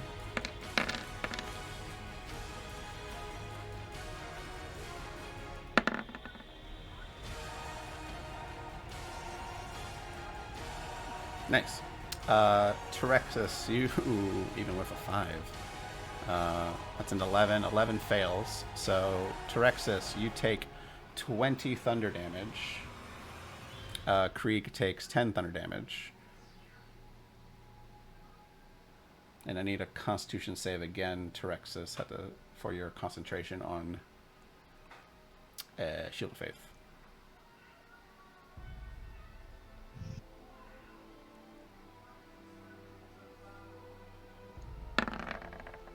You're good. Shield of Faith is still active. However, you failed, so you are pushed. What is it? 10 feet for Thunder Wave? Pushed 10 feet away. Okay. So you. Since I have Warcaster, do I attack before or after the spell? Well, let's see. Reactions are always after a thing. No, it happens before. So you can make your attack before. But the spell still goes off. Unless it's like a counter spell thing.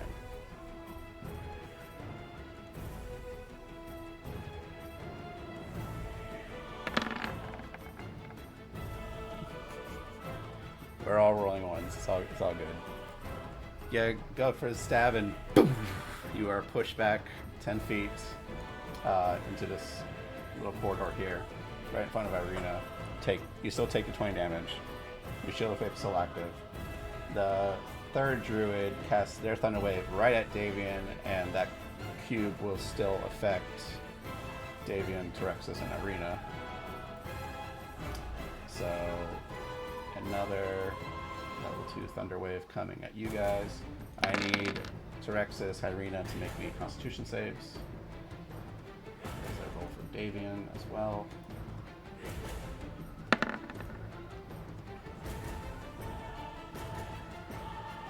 Oh, that was a piss poor damage roll there.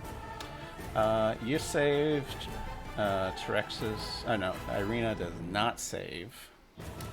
Davian rolled an 11, but he'll add 5, so he succeeds.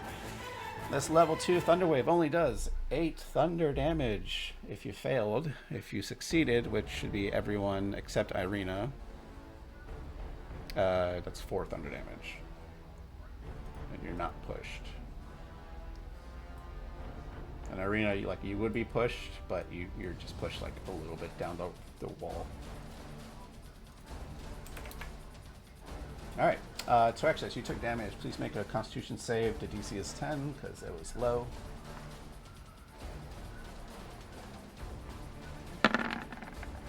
You're golden. Shield Faith still active. Those are the druids, and then they... Yeah, they're just gonna stay there. Irina. Okay. And then Verda. How is that Blight looking? Curious. The one you shot? Yeah. They're a middle ground between the twigs and the vine blights. It could probably take a good solid hit to take down. Okay.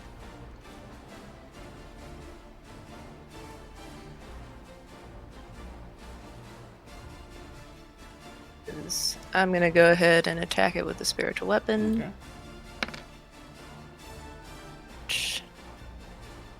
It's to add spellcasting modifier, which is 6. Why is it not? Hold up. It's an Uh. attack. Didn't actually roll an Yeah, attack. that's strange. What's your spell attack roll? 6? Yeah. Okay, now it says +6. Please roll it again.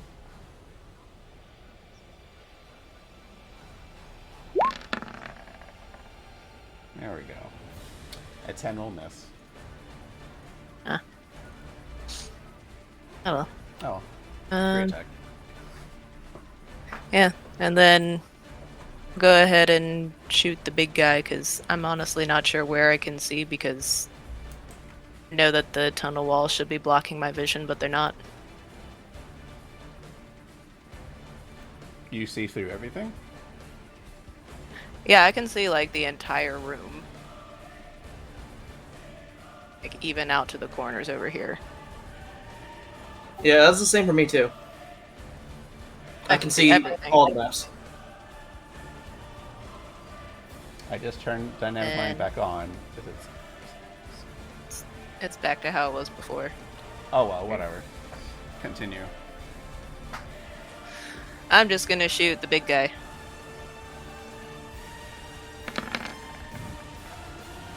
Oof, almost a natural one. A 15 definitely hits. It's a big, meaty target. For 4. Yeah. Alright. And damage rolls sucked. Yeah. Rolls are not great today, as we've learned. Okay. But that's my That's your turn. I will also remind you guys, if you have Taroka cards to use, there's no action required to use them unless the card says so, and it's just a sanity check to activate. And that's Irina. Ferda. Hey, just gonna give the druid next to me a couple beatings. See how that goes.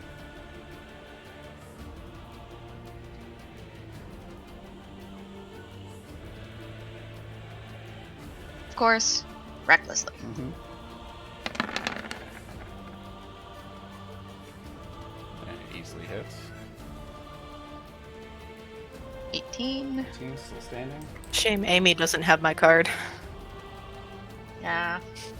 Oh, One by the one way, person has to drop to 0 to actually use one of mine. Need to have advantage.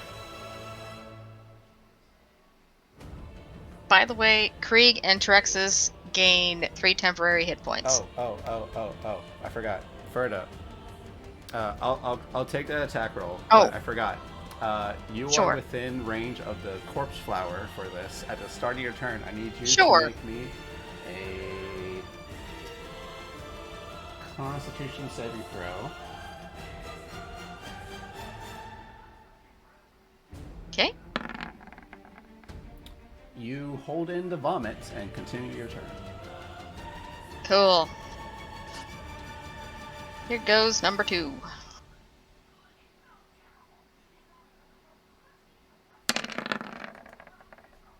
That easily hits, and that druid just goes squish. And the next thing I'm gonna do, I'm going to move here to help Davian out. Alright, so you're getting 2 attacker opportunities because you're getting... I will accept How- that. Yes. Hold up. how are you moving past enemies? This is. I'm gonna have here. to teach you guys how to use the Alright. little line thing, because I need you guys to actually plot your paths. The ruler. No. I'll teach you later. It's fine. 5, 10. Yeah, you have to go around them. You have to go around multiple targets if that's what you want to do. Do that. So, you are going to occur attack opportunity from the Druid, the Corpse Flower, the Needle Blight, and this Needle Blight. Sure. All right. We'll go. Some people have hit points, Yeah, man. we'll go one at a time. You get to here, and then you move up. That Druid is going to make an attack opportunity at you with Okay. Quarterstaff. With Shillelagh. 22 to hit you. That's Yep. 4 bludgeoning damage. So reduced Reduced to 2. Does Okay. your rage damage reduction apply to magical weapons or all damage? No. It's just bludgeoning, piercing, non-magical? slashing. Yeah. Okay, so you take the full 4 damage because it's Shillelagh. Oh, okay. Cool. Then you get past the Corpse Flower, and the Corpse Flower is like, hey, you taste this snack. So here comes a tentacle attack at you. 17. You take 13 bludgeoning damage, which is reduced to 6. And I need you to make me another Constitution saving throw.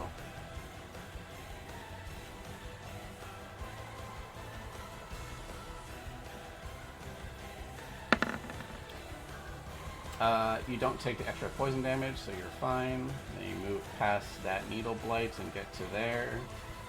And then the 2 Needle Blights are gonna go claws at you, probably missing you. Oh, 17 hits you for 3 piercings. So you take 1 piercing, the other one rolled natural 1. That's your movement. Continue your turn. I was hoping for it. Yeah, that was my turn. Oh yeah, you did your attacks already. All right, cool. Yes, I did. All right, and I'll just say this: since you succeeded your con save against the stench, you're fine for the rest of it. Davian needs to make his Constitution save. He's within Trexus's aura, so that's cool. Oh, so the Corpse Flower is basically just a Marlboro from like Final Fantasy. Okay. The signature technique is always bad breath, so a stench. So Davian rolled a 5, even with Trexus's +5, he'll fail. Davian, like, with the stench of this Corpse Flower, Davian spends his entire turn vomiting. Just he is currently like on one knee, drops he's basically incapacitated this turn. I don't know if I'd say it's incapacitated. Yeah, so he's incapacitated this turn. I'll just turn him over a little bit, just so I know that. Actually, no, there's a whole icon for that. He is Blight, feeling all kinds of sick. Alright, so he's incapacitated this turn. Terexus, it is your turn.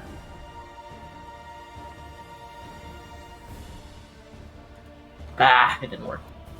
You might want to get rid of everything past revision, maybe. Yeah, because I don't see that pop up for me. But Terexus, go. Real quick, what's that spinning sword thingy? That is Irina's spiritual weapon. Okie dokie. I'm going to go to that space between Krieg and the Druid. Okay.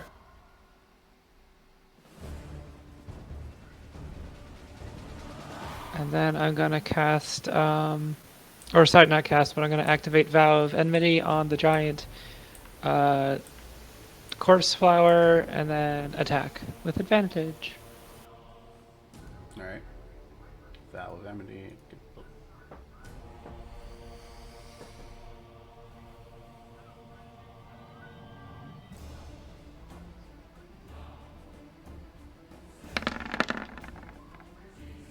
26 easily hits.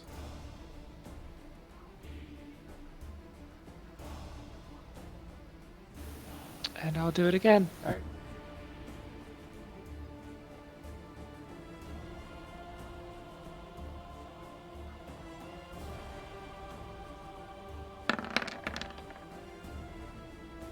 Mm, 22 also hits, so that's...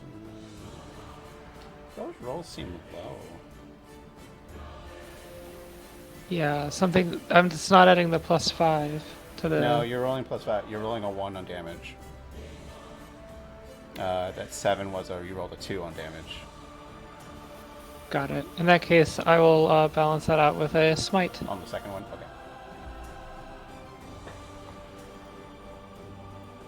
Give me that smite.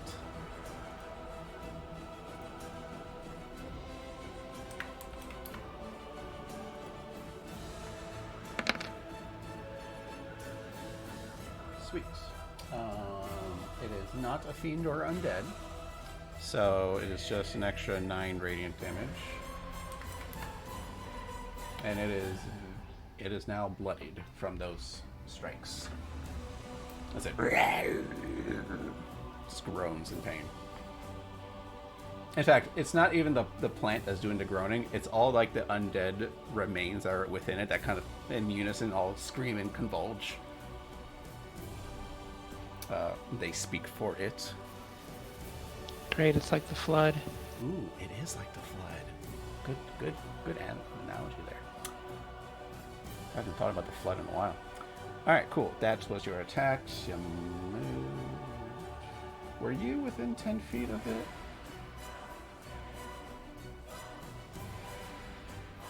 If you start within 10 feet of it, or... No, you're fine, because you were outside of its range. Yeah, you step in and like, oh god, it smells. So we'll see what your start of your turn is going to be like.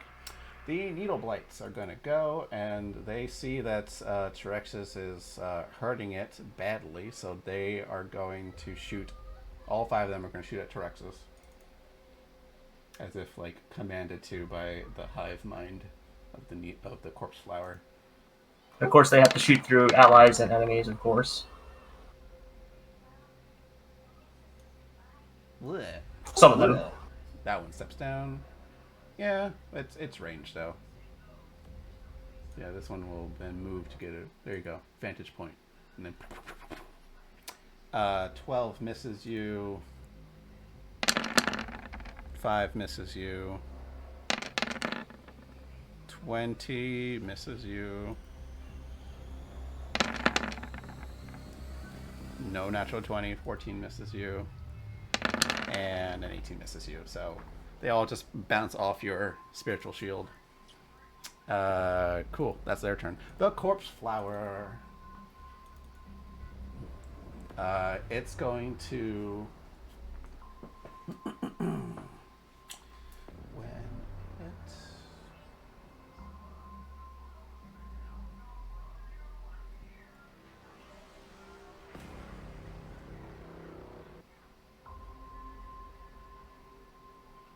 It's going to throw out. It's going to make like 2 tentacle attacks.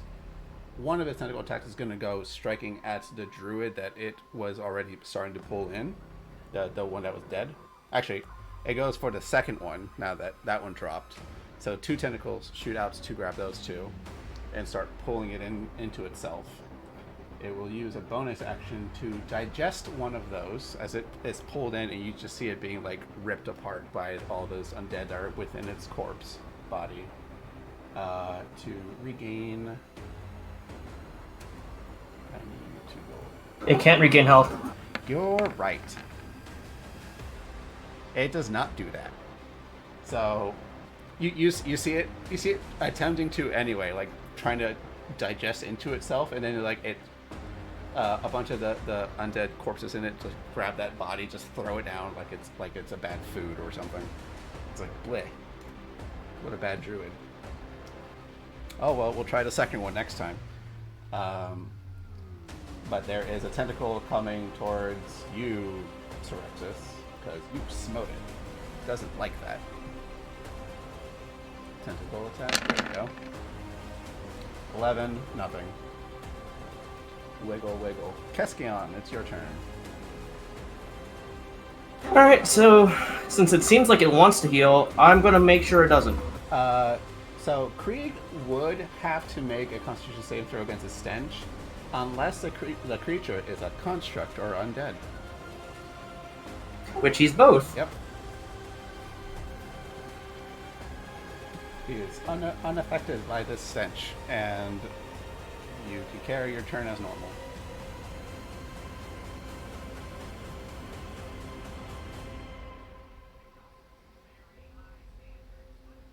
$17 to hit, 9 necrotic. Yep. Same thing. Mhm. Disadvantage on his next attack and cannot heal.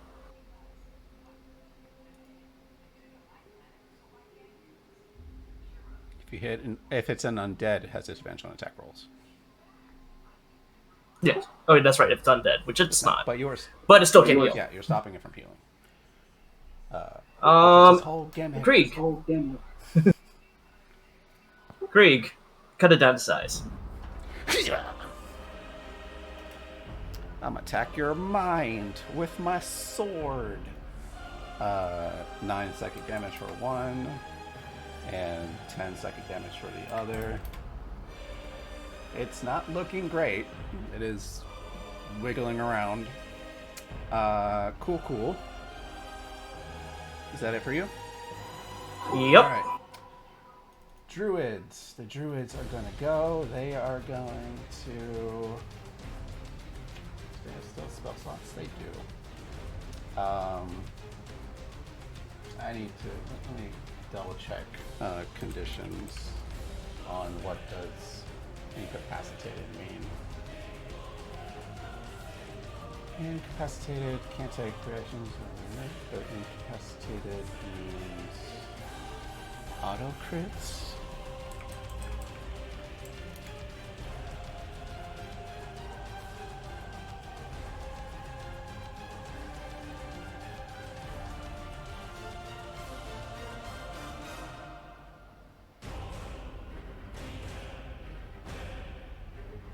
Any attack that hits a creature may be a critical hit if it's within 5 feet of the creature. Okay. So the two druids are going to take their stabs. And do they have an attack spell? No, they'll just wail on him.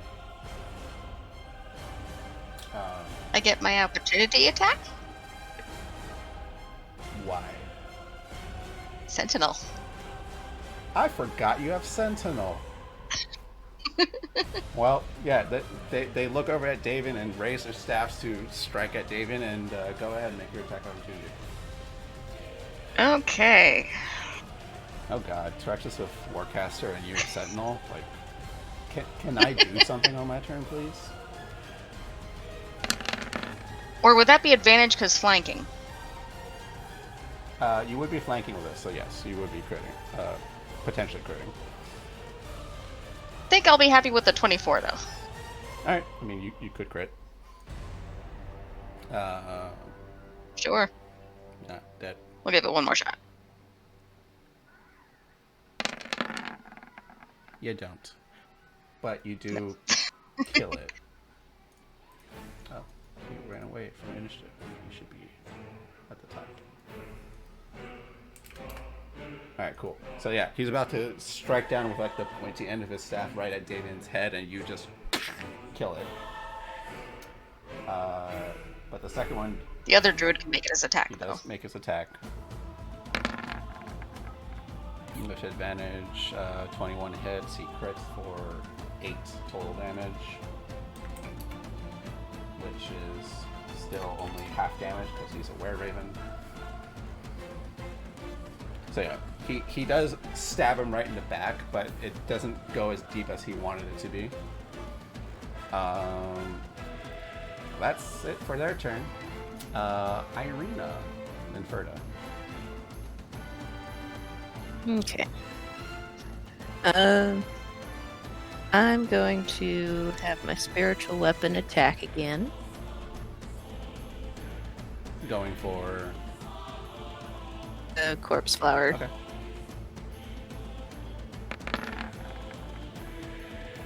a What is with these? What's it? Isn't that the same exact thing I rolled last time? yep, Seems kind of a bullshit. little bit. 4 plus 6 Hey. misses. Oh well.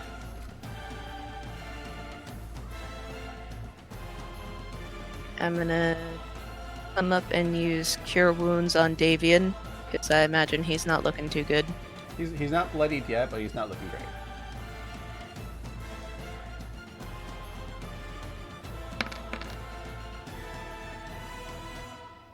Cool.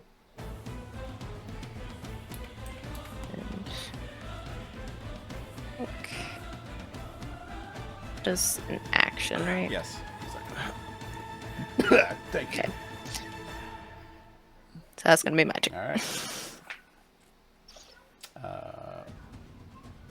Verda, your real turn.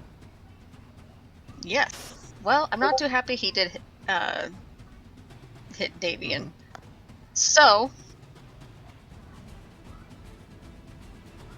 with Reckless. Oh, before I do that, Terexis, Irina, and Davian get 3 temporary hit points. And now my attack. Ooh. Noise. Okay, cool. I'll just remove that druid. So one powerful swing, and then that druid is just in 2. Aha!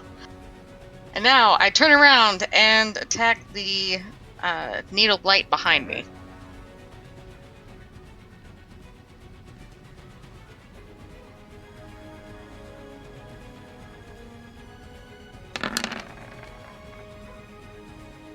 For 15. Rush.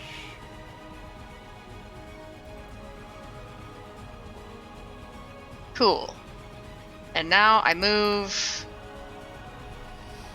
next to this corpse flower. Alright. And that's my turn. Blight can attack opportunity. No, already tried. No, it's shot already. Yeah. Attack opportunity on you. Let's move past it. Hey, 19 to hit you. You take 6 piercing, which is reduced to 3. Davian will. He has to make another Constitution save.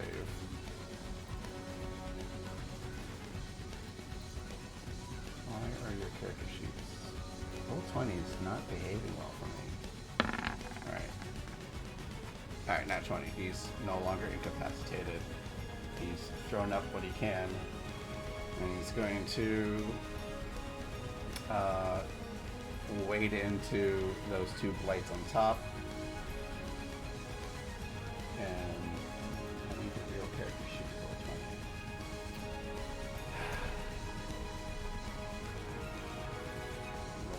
Alright. Short sword. Natural 1. Short sword. He hits it for 8. To the one on the left, he hits it for 8. Still standing. And that's his turn. Terexis. At the start of your turn, I'm gonna do- start of your turn, I need you to make a Constitution save because of stench.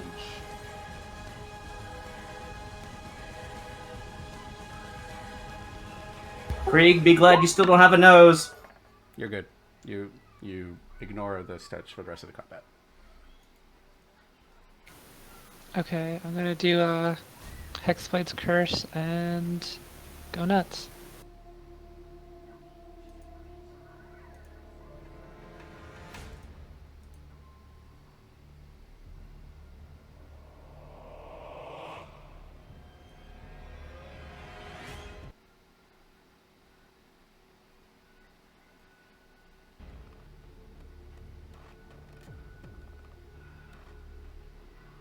Go nuts.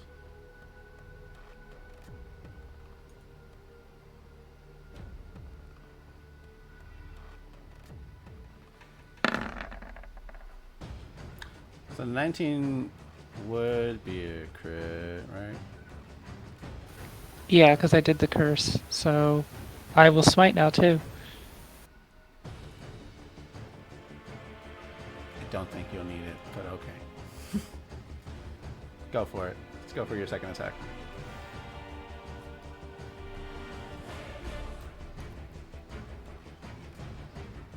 Do what you want. Okay. Again, you didn't need it. So, Terexis, with this massive corpse flower here, this stench that you ignore, how do you take out the corpse flower? It's like it's I'm like just- a panicked octopus squid thing. It's like just falling over itself from all the damage from earlier. Those tentacles, I'm just gonna slice at one with like the undead bodies, and then like swirl around and then go for the center of it.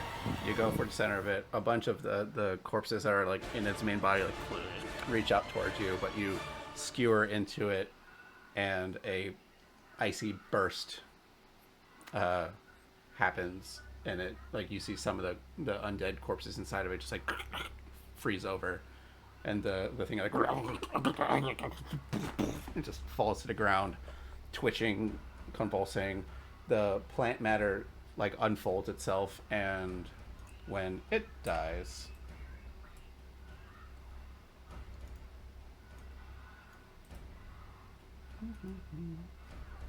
zombies.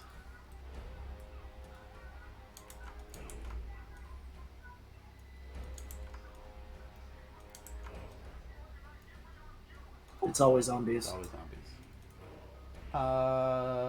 Can you roll me a d6? Trexus? I want to see how many. 3 zombies.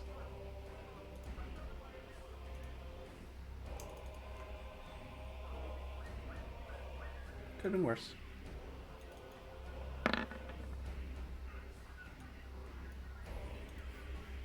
But alright.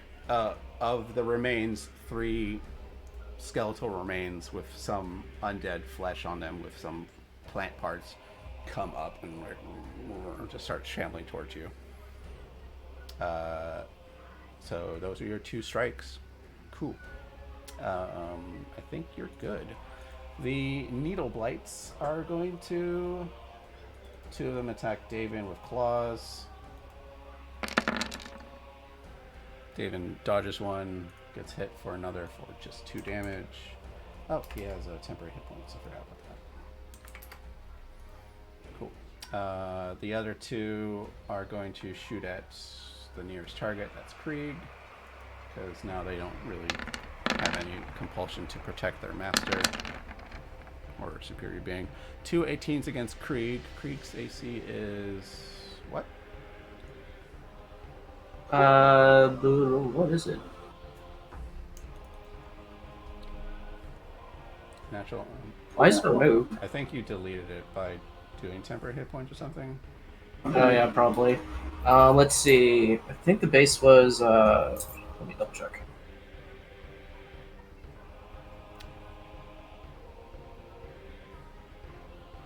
Base 15 plus adamantine, so he has a armor class of 17. Both hit. He takes 20 damage. 10 piercing each. Alright. That's their turn. Keskion. Alright.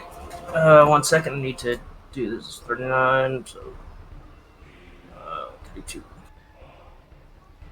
can do it on the token. There you go. Yep. Alright. Oh, just in case you didn't know or probably forgot, when you want to do like HP stuff on the token, if you just click on the green and just type in minus damage, enter. Yeah. Minus damage, It'll enter. do it for you. Oh, it does that now? Yeah. Oh, cool. Nope. Um,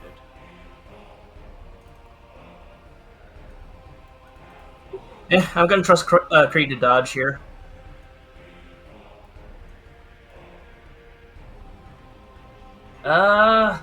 Sword the burst. Only 4 damage.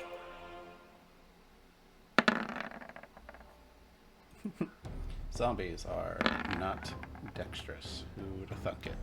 Oh, one actually did save. That's hilarious. Only 4, but hey. And I guess Krieg has to also Yeah, save. you do that, and then you make Freak's attacks. Yeah, he's fine.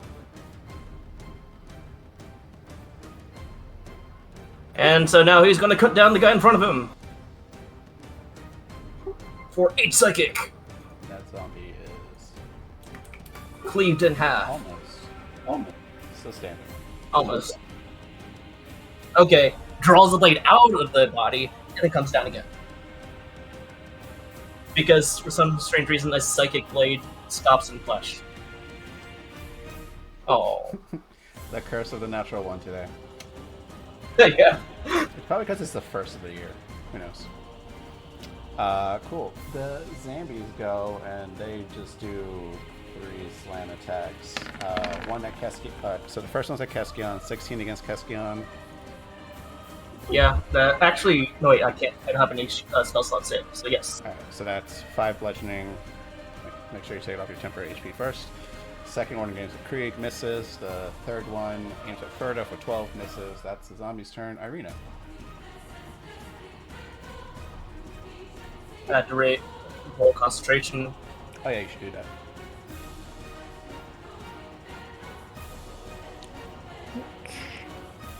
I'm good. Thank you for checking that. So I'm gonna try my Hail of Thorns again.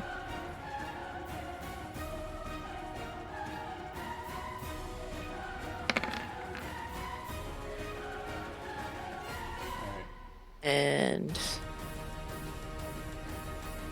who's shooting it?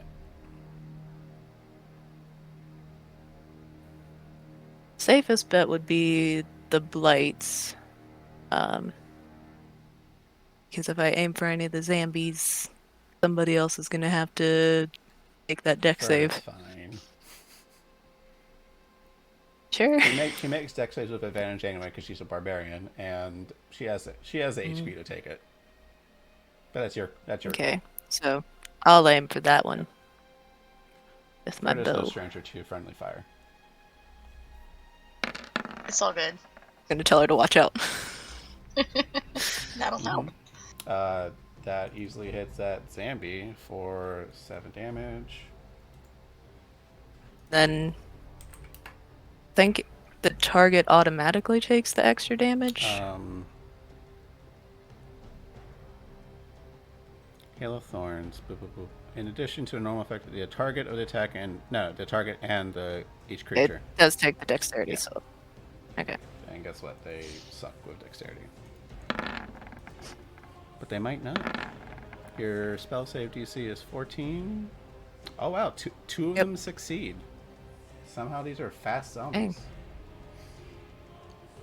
Well, I hit one of them Yeah. anyway. Did we somehow fall into Left 4 Dead? Maybe. Welcome to Barovia.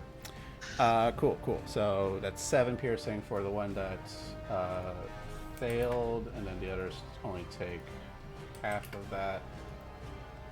They wither themselves out of that cone. Ferda, dex save, please. With advantage, because you're a barbarian.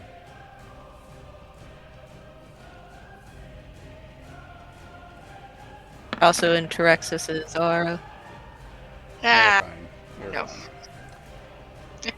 In fact, I'm only because of the time, because it's already like a little past 10. These are minions. The only reason they're still alive for this reason is only because we're terrible rolls. I'll just say, and because this is effectively the end of our arc thing, we're just gonna wrap this up, if that's fine with you guys. Okay.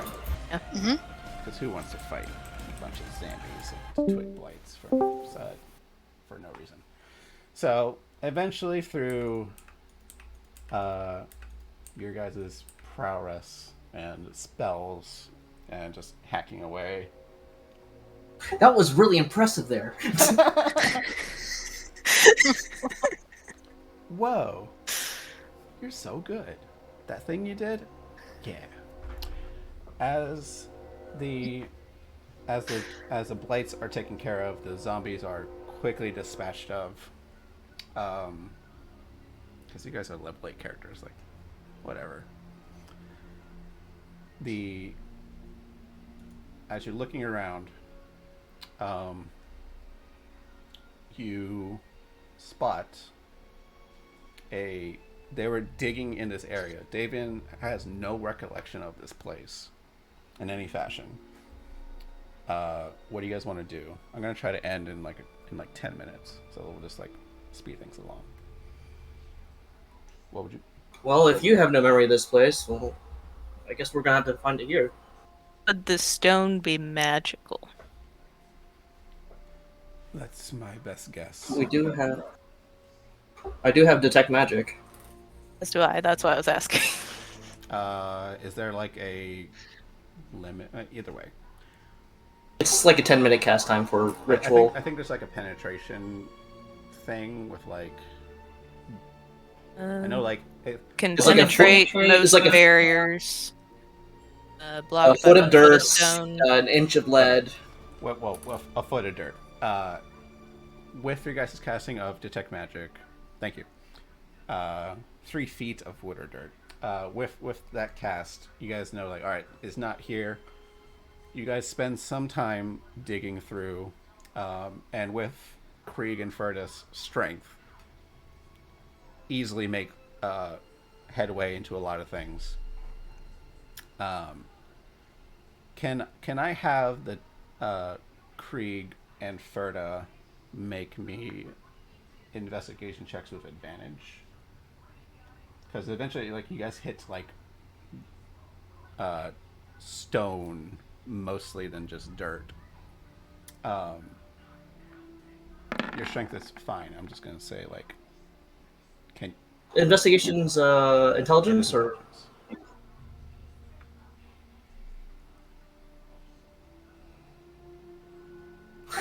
okay. After digging for what seems to be 10 minutes, 20 minutes, 30 minutes, it gets to the point where, like, you guys are on edge about this whole thing. David doesn't know if, like, this is the place for it. And eventually, Ferda, you your the shovel that you've been using, like, hits a thing. You're like, oh, it's another rock or something, and you try to pry past it. What you find is a corpse. Oh. But it is like crystallized. What? And as you, like, pry around it, moving the dirt and stone from this entombed crystallized corpse, this corpse appears humanoid, feminine in stature.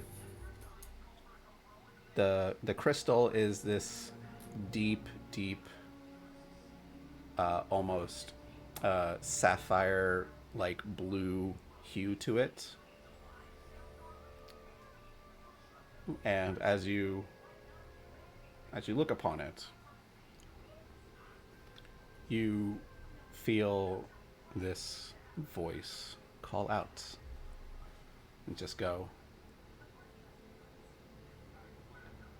"Make me whole."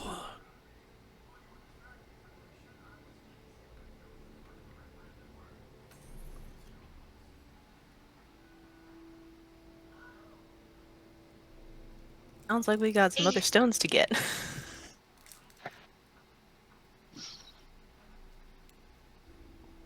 And if you ask Davian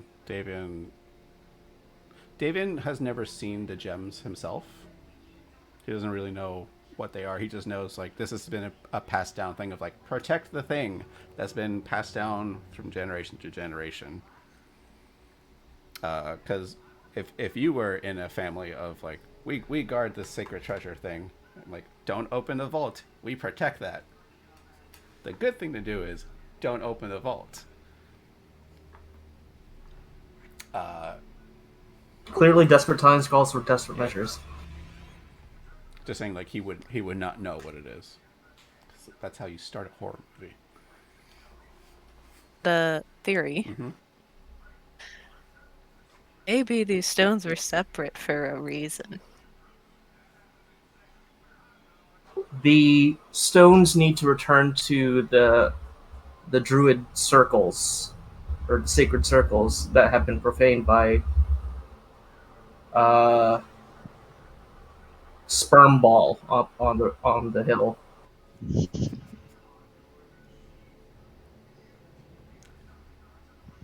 Verda, you hear again in your voice, everyone at this point, now that it's like present to everybody. Make me whole. Return my heart. And Is after there the dirt and things are cleaned off this person, you see that while the body is crystalline, there's like a small cavity where like a human heart would be, but it's like caved in. So there is a crystalline chunk missing from this entity.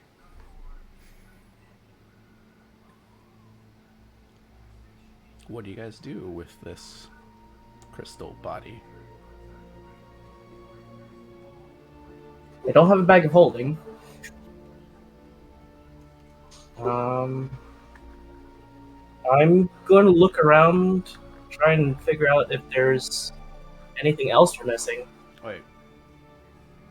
Irina, Ferda, Terexis, which of your group has the bag of holding?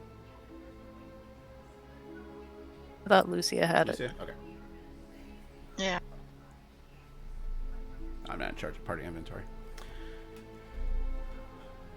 Okay. Well, I'll say this. Despite it being a crystalline corpse, it still has like appendages, and it has articulation. So it can fit. It can be picked up, and you're not like carrying a stiff mannequin of crystal around. It's unnerving a bit. It's heavy, but like you have a crystalline corpse. Is there anything you guys wish to do with it as before we move to the epilogue of this little thing? Can we ask, like, who took its heart? The devil. Of course. Strad von Zarovich.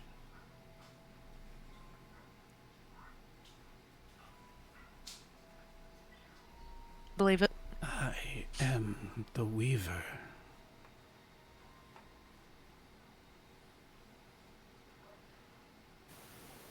Would returning this form to a circle help in any way? I must be whole. Great. I know where my heart is. I That would be a can good start. still feel it. I move.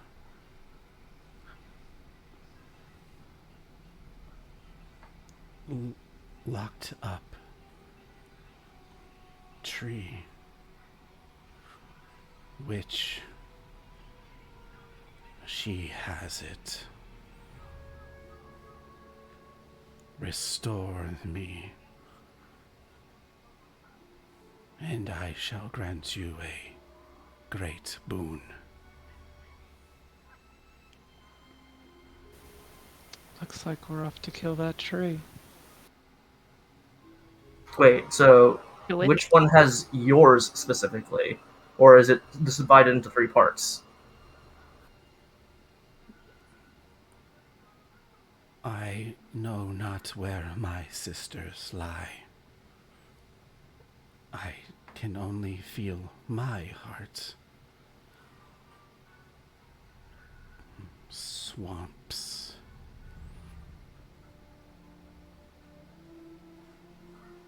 You're probably going to need to come with me.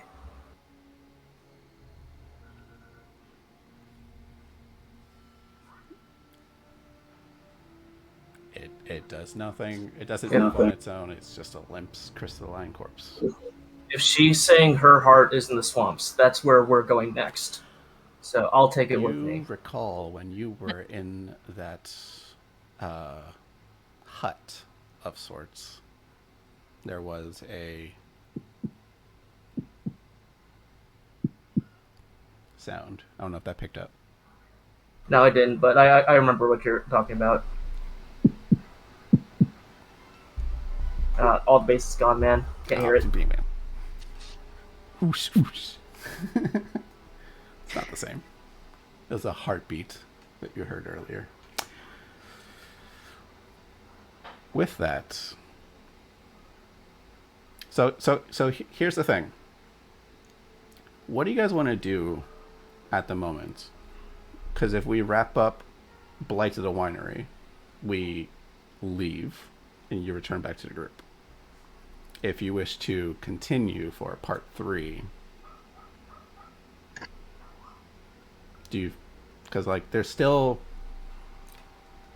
unsolved things to do, but that could be a later thing to do. I don't mind part 3. Part 3. Three. Okay. As you guys, what are you guys gonna do with the body then? Since you guys don't have a backup holding or anything. There's a cart outside. Hey, Krieg, hey, buddy. She summoned an undead horse. Why can't she just use it? I've got another elk. Elk. That's right. So. That's big enough. So you guys do that. I feel like the safer option would be let's leave it here, and we'll come back. But up to you guys. What do you want to do? As you emerge to the main level of the winery, can I have Keskion make me a sanity save?